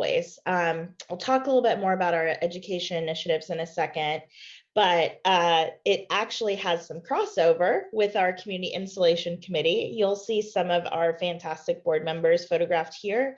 This photo is taken this summer, but in November, we were actually able to install a solar system on another nonprofit here in Austin, the Children's Community Haven. And they have assisted disadvantaged families for decades. I mean, 1948, that's a long time going. And it was an honor for us to create a resiliency hub there in November. And we were also able to use that as a part of our education work. So I'm gonna circle back to that, but as a part of our education and outreach, our Pathways to Clean Energy Careers program is one of our flagship programs. And we are expanding it, which is what my next slide is going to talk about. But this is just kind of our goals and our methodology. With this, what I always like to share for those who are unfamiliar with Pathways, I see some of my Pathways hosts on this call. So some of you are very familiar with the program, but our goal is always to provide wraparound support throughout the program. So in concept, Pathways matches an intern with the company, and it is a mechanism of equity and inclusion. So we very specifically, recruit diverse students, and then we work with the companies to support that diverse pipeline with throughout the semester, articles, best practices, check-ins, really helping advance the companies and their DEI initiatives and advance the students and helping provide a pathway into those careers. So as we have been working with Pathways, and I believe this is our 5th semester, we have heard feedback from companies that are like, Pathways is great, interns are great, we love what's happening, we need more installers. And so as you are hearing from some of the people who spoke before me, that human capital demand isn't going anywhere. Solar is going to continue to grow, and we're going to need more people to be able to put that on roofs to build those solar farms. So with that, we've launched an installation training expansion. And Pete and others on this call have been such a huge part of making this happen.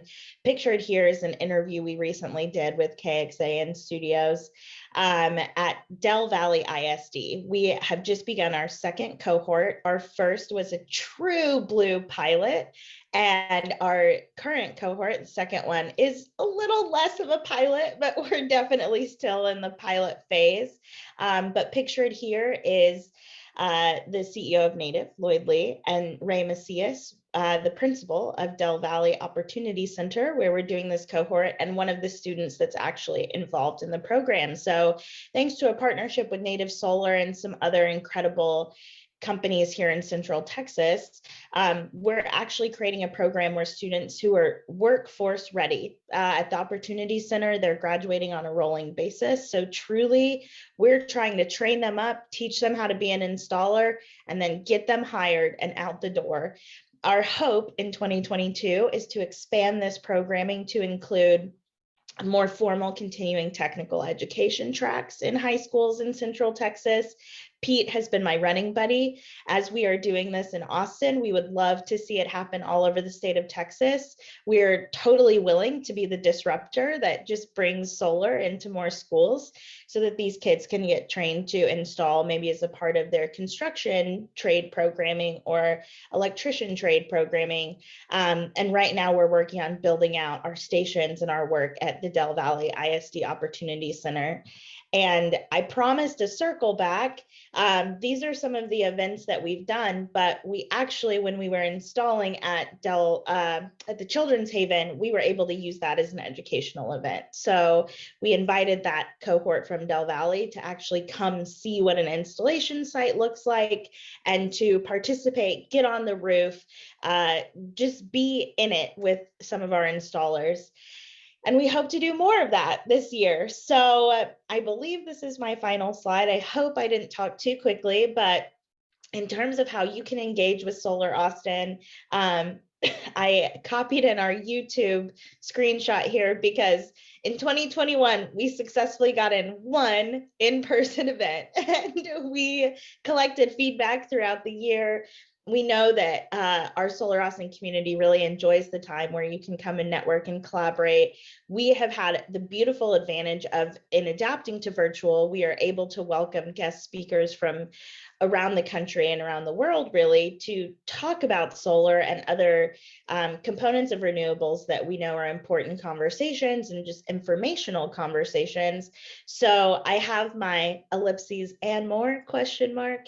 What you're looking at is November, we were able to tour a solar farm, have a happy hour. Throughout 2021, we were doing some excellent virtual programming. I hope we have a mix of both again this year, but you know, pending COVID variants, anyone is welcome to our virtual experiences and our in-person experiences. But we look forward to expanding each of these program areas that I've talked about today for 2022. We're always looking for volunteers. I will happily send a form in the chat if people are looking to volunteer. But we are really excited to continue and grow and scale the work in Central Austin. I think that's it. I tried to go quick. If anyone has questions, I'm happy to just answer those in the chat so that the other chapters can have some airtime as well. Does that sound like a plan, Pete? Perfect. Perfect. Thank you so much all for letting me share a little bit about Solar Austin. I am so honored to be living in Texas. I came here by way of Memphis in May, and I am excited to see all of these pioneers and hard workers all over the state. So thank you so much for letting me share. Thank you so much, Tatiana. You're doing a fantastic job, and we're looking forward to moving forward with you. So the next person I would like to turn the screen over to is Rosa Orenstein. She's the current chair of NTREG. It's my understanding she's going to be retiring from that position in February, which is a great loss, I'm sure, to them as well as to TXSES. She was a previous chair of TXSES. She's been a great resource for me. She's been my friend and helped me get stable, and I can't thank you enough, Rosa, for all that you've done for not only for me but for NTREG. So with that, Rosa, would you like to have control of the screen? Hi, Pete, and hi everybody. Good morning. Let me see if I can at least get our NTREG logo on. Do you see it on the screen? Not yet. We can have Jane do that if you'd like. Yeah, if you don't mind. If Jane, Jane would do that, Jane, I would. Jane. Yep, Jane or Jane. Yep, I'll do it. Thank you. Give me just a minute. Thank you, Jane. For sure.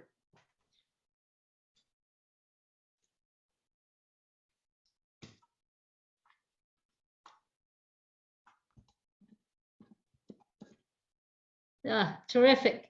Thank you. Good morning to everybody, and I'm going to be a little faster than Tatiana. I'm not a PR type person. I'm a lawyer, and I do know how to speak, but I'm also, I tend to be fairly short with my comments. I want to start out by thanking the entire NTREG board this year. They were fantastic. They were a truly working board this year. Since the last annual meeting, like everybody, we've been navigating the pandemic, and we became adept at using Zoom and YouTube and other platforms to get our messages out. And like Solar Austin, the virtual format has allowed us to bring in guest speakers from, as she said, all over the world. We've had people from as far away as 6,000 miles away, young people with new ideas transforming energy across the world. But we've also had people like Emery Lovins, who was our speaker in June. I would ask everybody to go to the North Texas Renewable Energy Group website and look at our past meetings so that you can see the presentations that we've had over the last year. And I think we've got archives for the last 10 years so that they're all recorded. They're there. The slide presentations are also there. Very informative this past year. We also used the YouTube channel this past year for the DFW Solar Group to put on our sessions with the hosts for each of the sites that we had this past year. We're trying to figure out how to improve on that, and we're hoping to connect with ACES and get their feedback on how to have best practices for the coming 2022 DFW Solar Tour. We're hoping that at least part of that will be in person, but the coronavirus is yet to let us know how that's going to proceed. We did two very exciting new things this year that required a lot of volunteer time. And as Tatiana said, we're always looking for volunteers because we can't do this just by a few of us. All of us have to work and collaborate with each other and give of our time and talents to make this energy revolution come to pass. The two things we did is, as Pete has already mentioned, we participated in implementing the internship program. Thank you, Pete. Thank you, TXSES. We were very successful in our minds, though it took us a little while to get the program implemented. We did get some interns, and as a result of which, one of the interns ended up getting a permanent job in the solar industry. The other one is still working with us and is actually planning a Turn the Block Green event in June. Both of our interns were people of color, and we had a male and a female, so we think that was a great success. And I want to thank Lisa Magel from NTREG, who worked tirelessly with us to get the program implemented and up and running, and Ryan Clements, who provided us with his input on getting this program off the ground. We are continuing to seek applicants. The application period opened again. We're seeking applicants. We have at least 2 solar energy companies that want to place interns. We've placed one with TXSES already, but we're looking for at least 2 more interns, having 2 more solar energy companies interested already in interns. So that application is open, and we're hoping to get more applicants in younger and or older people of color to bring into this renewable energy industry and economy that's going to be the future of the country. The other exciting activity that we undertook is NTREG decided to use the wealth of its members, which are very heavily represented with engineering and scientific backgrounds, to try to solve a community problem in our area. And so what we did was we implemented an application process and selection process to do that. And the program or the community project we selected for 2021 was to help the city of Dallas implement its climate action plan that it had adopted previously I think it was in May of 2020. And what we did there was, and here I'm going to thank Michael Flatmark from our board, who took the laboring oar and spearheaded NTREG's participation with the city of Dallas.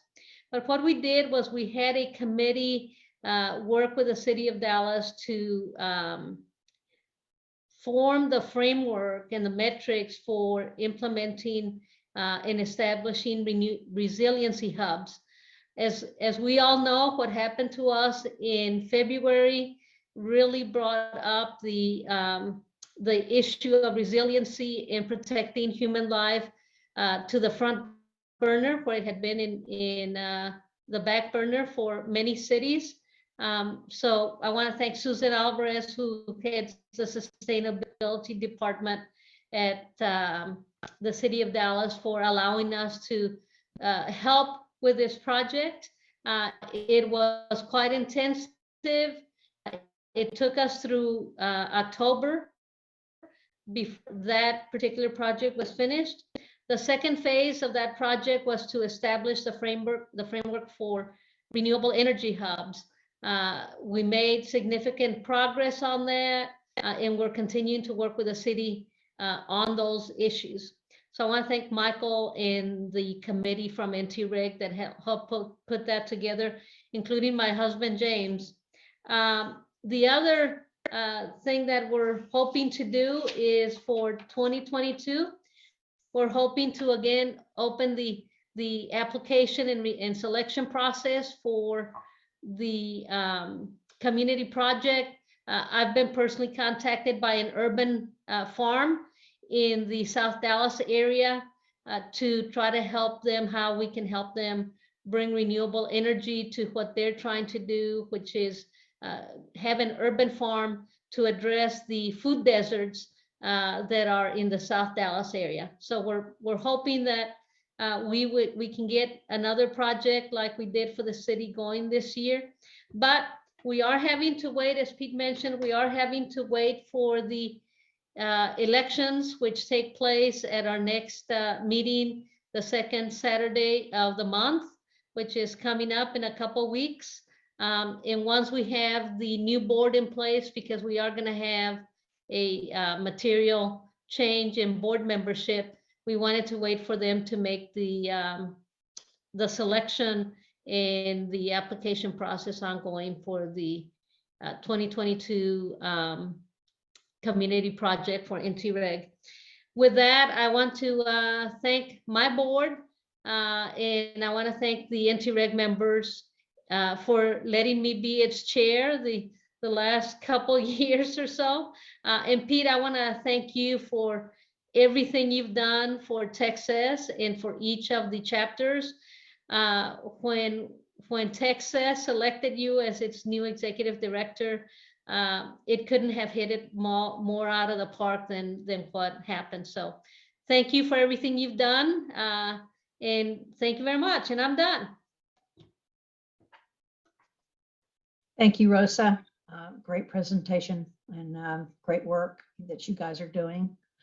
We're running a bit over, but I hope everyone stays. We have just a few more folks to present, and then I'll close it up. Our next presenter is Shelby Ruff. He's the executive director for Eco El Paso, and we have had wonderful experiences with their organization. And as you can see, everybody's different, but everybody's doing great work across the state. So Shelby, are you, would you like to have control of the screen, or would you like for us to just put your, there we go, you're there. Hi, Shelby. Yeah. Hi, thanks for having us. Can you hear me? Yes. Great. So we are fairly new to TXSES as a chapter, but we're super happy to be here. I think just like a lot of you, COVID is sort of taken a hit on our nonprofit and forced us virtual for the past couple of years. We're hoping that that changes eventually, but for now we're doing our best to remain as virtual as we can. But Eco El Paso, essentially, we focus on all things sustainable, right? Sustainability, renewable energy, clean food, clean water, clean air, you name it. And we sort of have all of those issues out here. And we have a very unique environment out here in the desert in Texas. And so a lot of our major programs here, I think we started out as a group of architects and engineers who started this as an idea, then became a nonprofit in 2009. And it really started out with our major annual conference geared towards engineers and architects and sustainability. And since then, it's really grown to even getting into the elementary level, right? And inviting kids and students of all ages to come to these annual conferences and really expand the idea of sustainability and how it's grown over the past 15 years. But the basics of what we do are all things sustainability and renewable energy. So I'll just jump right into this real quick. Like I said, started in 2008 and 2009 became formal. And so our first big splash into the solar arena was becoming a Soul Smart city for Soul Smart Gold and for really battling a lot of the electric rate cases out here. I was fortunate, or maybe not so fortunate, to be involved in rate cases in Austin. And then when I moved to San Antonio, the rate cases followed me. And then I moved to El Paso and 2 more rate cases followed. So I was very fortunate to have a lot of passionate, smart people out here to help us and really put us on the map for solar, because we are the Sun City and my solar panels make 15 to 20% more than just about all of yours in the rest of Texas. So we should take advantage of our natural gold rush in the sun out here. Shelby, your screen has gone dark. Is that intentional? Oh, sorry. Can you see it now? Does everybody else just see a black screen? Yes. Interesting. Sorry about that. We see the top browser bar, but not the content. Oh, there now you we go. do. But So we also see your, there you go. We also see your slides on the side. So If you have 2 screens up, it might have gone to the other screen. Oh man, this is the fun part about this. Is that better? It's fine. We can see it. I mean, yeah, it's fine. It's not full screen, but it's fine. Okay, well, I'll just run with this so we don't delay things. But essentially, we practice what we preach, right? We drive electric vehicles. We have solar on our rooftops. I'm coming to you via 100% solar power right now. And so a lot of our programs are people related, right? We're very involved in the community, from giving away solar panels to the community to giving away free trees. We really try to get out there, which is why COVID has been so tough for us, because we're such a social group. But I'll jump into some of our programs, right? We started out focused on education, and that led to our annual conference. Usually all of the conferences in our education is centered around renewables, solar being the most common. We created a solar giveaway program where we work with nonprofits who apply, and we raise money and try to go out and install solar systems on their property so they can offset their bills and focus on what they do best. And every nonprofit seems to have always a struggle to raise money. So if we can help reduce these nonprofit bills, help them go solar and be sustainable, then they can focus on their core mission. We then created the first ever Rio Grande Electric Auto Association chapter for the EAA out here, focused on West Texas and Southern New Mexico to increase the adoption of electric vehicles, in which solar and battery storage tend to always go hand in hand with all of our events. And then we started our Million Trees El Paso program, giving away native drought tolerant trees that go well in our region. And that has had huge success. Everyone, I think, loves to plant trees and talk about trees. It seems to be the easiest of the sustainability programs that we run. And then we're constantly working with the local solar companies and any sort of utility issues and rate cases. I think we're the only city in Texas that has a minimum bill of $30 a month for any customer who goes solar, essentially getting rid of the possibility to go net zero in El Paso. So if you ever have solar panels and your bill goes below $30 a month, they will automatically bump you up and charge you $30 a month. And so that's been one of the major issues out here that we battled. And then we get together every month pre-COVID for our Eco Brews networking event, but that's sort of on hold for now. But essentially, these are our major programs. Our website is a great place for you guys to really go dive in and spend more time. But the core of what we do is sustainability. Solar is a huge part of that because we are the Sun City, and we really need to take advantage of that. But each of our websites, you can go through and check out the education section and all the different types of education we're trying to pull together as a resource for the city for free. If you can attend our annual conference live or virtual, we will always have solar as a major topic at these conferences. Again, major topics usually are solar, wind, but we are really trying to explore more on geothermal, and then battery storage is always a common topic. We do have multiple electric vehicle events throughout the year, and we're partnering with the utility. They actually have a special rate out here where you basically pay half the electric rate, more or less, with a separate electric vehicle meter. So I think you can pay like 5.5 cents a kilowatt hour to charge your car now. So we're really trying to explore more about EVs and charging options out here, and letting people know it's much, much cheaper to have an EV, especially with solar. Like I said, Million Trees El Paso focused on native drought-tolerant trees that work well in our region of El Paso. Our newest program, which we hope to install a very large community, driven, community fundraised project for a local nonprofit out here. We will keep you posted as soon as that is a signed deal and ready to go. We're always ready for electric rate issues because I think we have to protect our citizens out here who are already being hurt by the $30 minimum bill. And then we hope to get together soon with all of you. And again, we're all volunteers. None of us get paid. We are a 100% volunteer board, and we have been for 13 years. So we thank you for your support.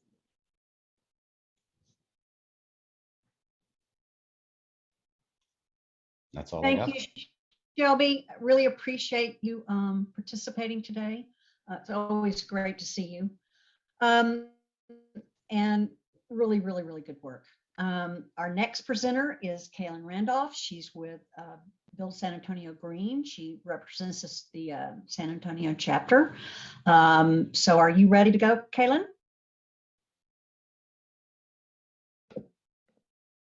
Yes, I am. I'm queuing up this video now. It is under 2 minutes, so it's super short. But briefly, I'll just introduce myself next to this great introduction that Pete's given. She's been giving some good ones. I am the program admin for Bring Solar Home, which is a program at Build San Antonio Green. This little short About Us video I'm going to play is from our executive director, Anita Ledbetter, who was unable to attend the meeting. So I am here in lieu of that. Once I show our About Us video, I'll briefly explain what I do more specifically and related to solar in San Antonio through the Bring Solar Home program. So let me get this video going here.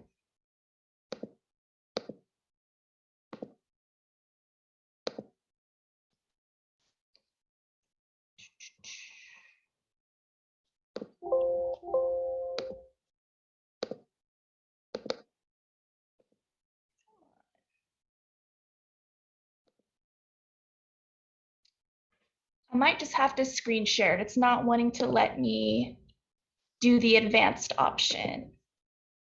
So let's just do that.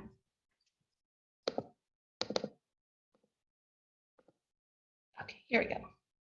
Can everybody see? Yes. Yes. Okay. We are Build San Antonio Green. We were founded in 2001 by the City of San Antonio, Bexar County, and CPS Energy to reduce emissions here in San Antonio. Our mission is to protect and enhance the quality of life of the people of San Antonio through our work. Community engagement, solar for everyone, and affordable green building. We have built an above-code voluntary platform that we've designed to help builders and developers build a verified green performance-based home. New construction, retrofits, multifamily, and commercial buildings. We look at 5 areas for our green building certification: energy efficiency, water conservation, site, materials, and indoor air quality. We also have unbiased technical expertise to help you go solar on your home, or to incorporate electric vehicles, or to make your home EV ready or solar ready. We continue to track our results over time. And today, we have certified over 13,000 projects here in San Antonio, which is over 29 million square feet of certified buildings This translates to over 21 megawatts of peak demand reduction, a savings of more than 350 million pounds of CO2 and over 270,000 pounds of NOx, which is like taking over 29,000 cars off of the San Antonio roads every year.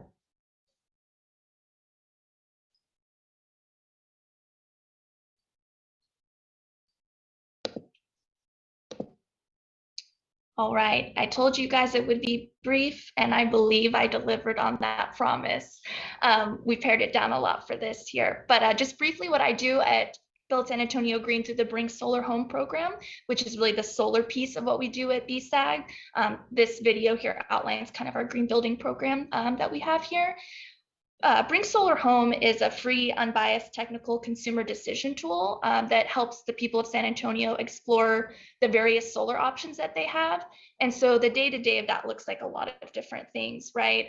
We are just really community facing. So we answer very general questions about solar in San Antonio, the rebates they have through the utility, CPS Energy, and then answer questions, give information about the federal tax credit and things like that.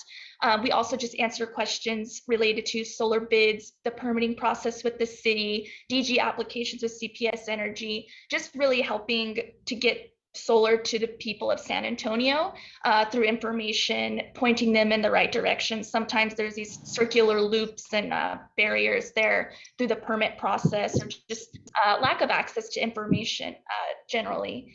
The last thing that we do is a lot of community engagement. So we have our 20th annual Solar Fest coming up on March 12th. And I would just encourage you guys to come if you're going to be in San Antonio. It's going to be at Hemisphere, and it'll be from 10 a.m. to 3 p.m. It's a free, family-friendly event, really just focused on sustainability among sustainability and other. Try to involve all the community partners here in San Antonio. Well, without further ado, I'll go ahead and wrap up our chapter report. Thank you. Thank you, Kailyn. You're wonderful. The work you guys do is absolutely incredible. Hi, Michael. You're on our screen. You want to stop sharing your screen? That'd be great. The last person I would like to introduce is Dave Hansen with the HREG, Houston Renewable Energy Group. Dave, would you like to join the screen? I think you had some a presentation to make as well, correct? Yes, I do. Okay. Yeah.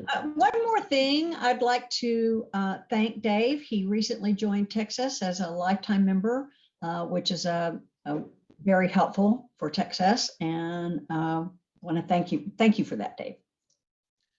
No problem. My pleasure. And I'll just talk really briefly. Can you see my screen with the HREG? No. Okay, let's see.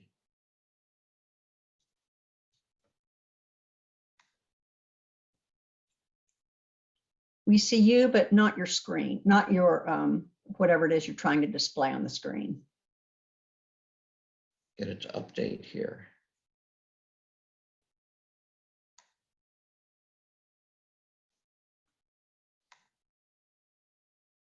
Well, it just wants to remain frozen. I've got a spinning circle. But really, I have just some basic things to share. So while I'm waiting for that spinning circle to resolve, here in Houston, we've had a lot going on coming year. So I am a member of the board. My name is Dave Hansen, and I'm here on behalf of Sammy Sultan, our president. And it is really an honor to be able to talk to you all.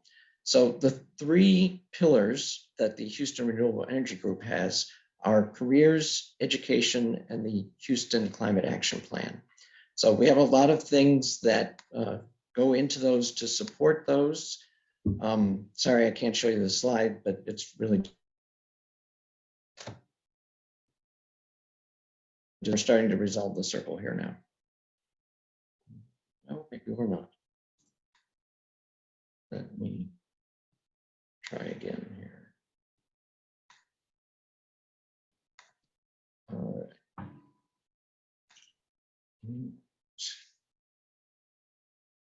Maybe it will go out this time. We see it now. All We right. see your, yeah, we see your full screen. Okay, very good. So there's our logo there for the Houston Renewable Energy Group. And as I mentioned, our three pillars are the careers, and that is backed up by the second and third pillar, which are the Education Houston Climate Action Plan. So I was happy to see on some of the other groups' slides, the children with the solar cars. We've done that in the past in Houston. And I was also very glad to hear about the electric vehicle charging in San Antonio and the new Rio Grande Electric Auto Association, because in Houston, we have the Houston Electric Auto Association, which I happen to be the president of. So that's always near and dear to my heart, where we're getting the electricity to charge our cars. Solar and of course wind is really great. So the items that I just like to list here that support those three pillars, the Clean Energy Internship Program is going great. In fact, breaking news from Thursday, the City of Houston has now put out a MOU, Memorandum of Understanding, to showcase that activity. So that's really good. Here on the chart, I just mentioned some of the other activities. Some folks are familiar with our member, Bill Swan, doing his do-it-yourself solar workshops every month. And under planned events and partnerships, I'd just like to emphasize that the Greentown Labs effort here in Houston is moving forward, so we're part of that. And the other partnerships we have are the Children's Environmental Literacy, the Citizens Environmental Coalition, and then, as I mentioned, the Houston Electric Auto Association. So there's lots going on, but I'll just leave it at that, and I'll take any questions either verbally or in the chat. Thank you. Thank you, Dave. I'd like to say that, as you can see, our chapters do many things depending on their group, and they're doing fabulous work across the state. I'm very privileged to be able to work with everybody, so thank you very much. I also want to say that they're all 501c3s and would appreciate any kind of donation you would like to make to their organization. Any amount of money would be helpful. You could go to their websites and make a contribution there. Let's see here. So with that, I think we're getting ready to close out. Jane, if you'd like to show our screen again.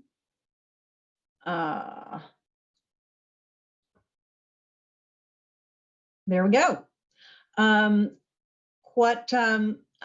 just have a couple more things to say. We've just hired our spring interns. These fabulous women bring a variety of skills to the organization, and we are very privileged to be able to work with them and looking forward to having them help us move our mission forward.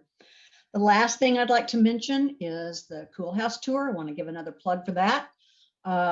This year, in addition to partnering with Austin Energy, as we do every year, we're also going to be bringing Solar Austin into the team. And we are changing it a little bit this year. If you participate in the tour, you have to have solar on your roof or on your project. That's not been the case in the past, but we have made that change, and we're also really trying to promote our program or our project to individual homeowners this year. If you're interested in applying, if you live in the Austin area and are interested in applying, you can find the application on the TXSES website or the Solar Austin website. We also have scholarships available for the application fees. So the last slide I'd like to mention is that we're very active on these particular social sites. We would love for you to engage with us there. And with that, I'm going to wrap it up. Sorry we ran a bit over.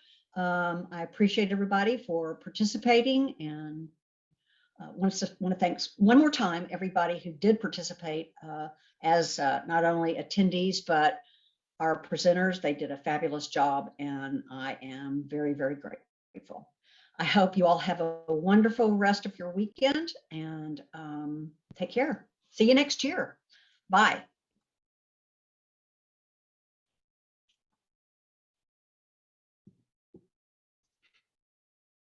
The recording has stopped.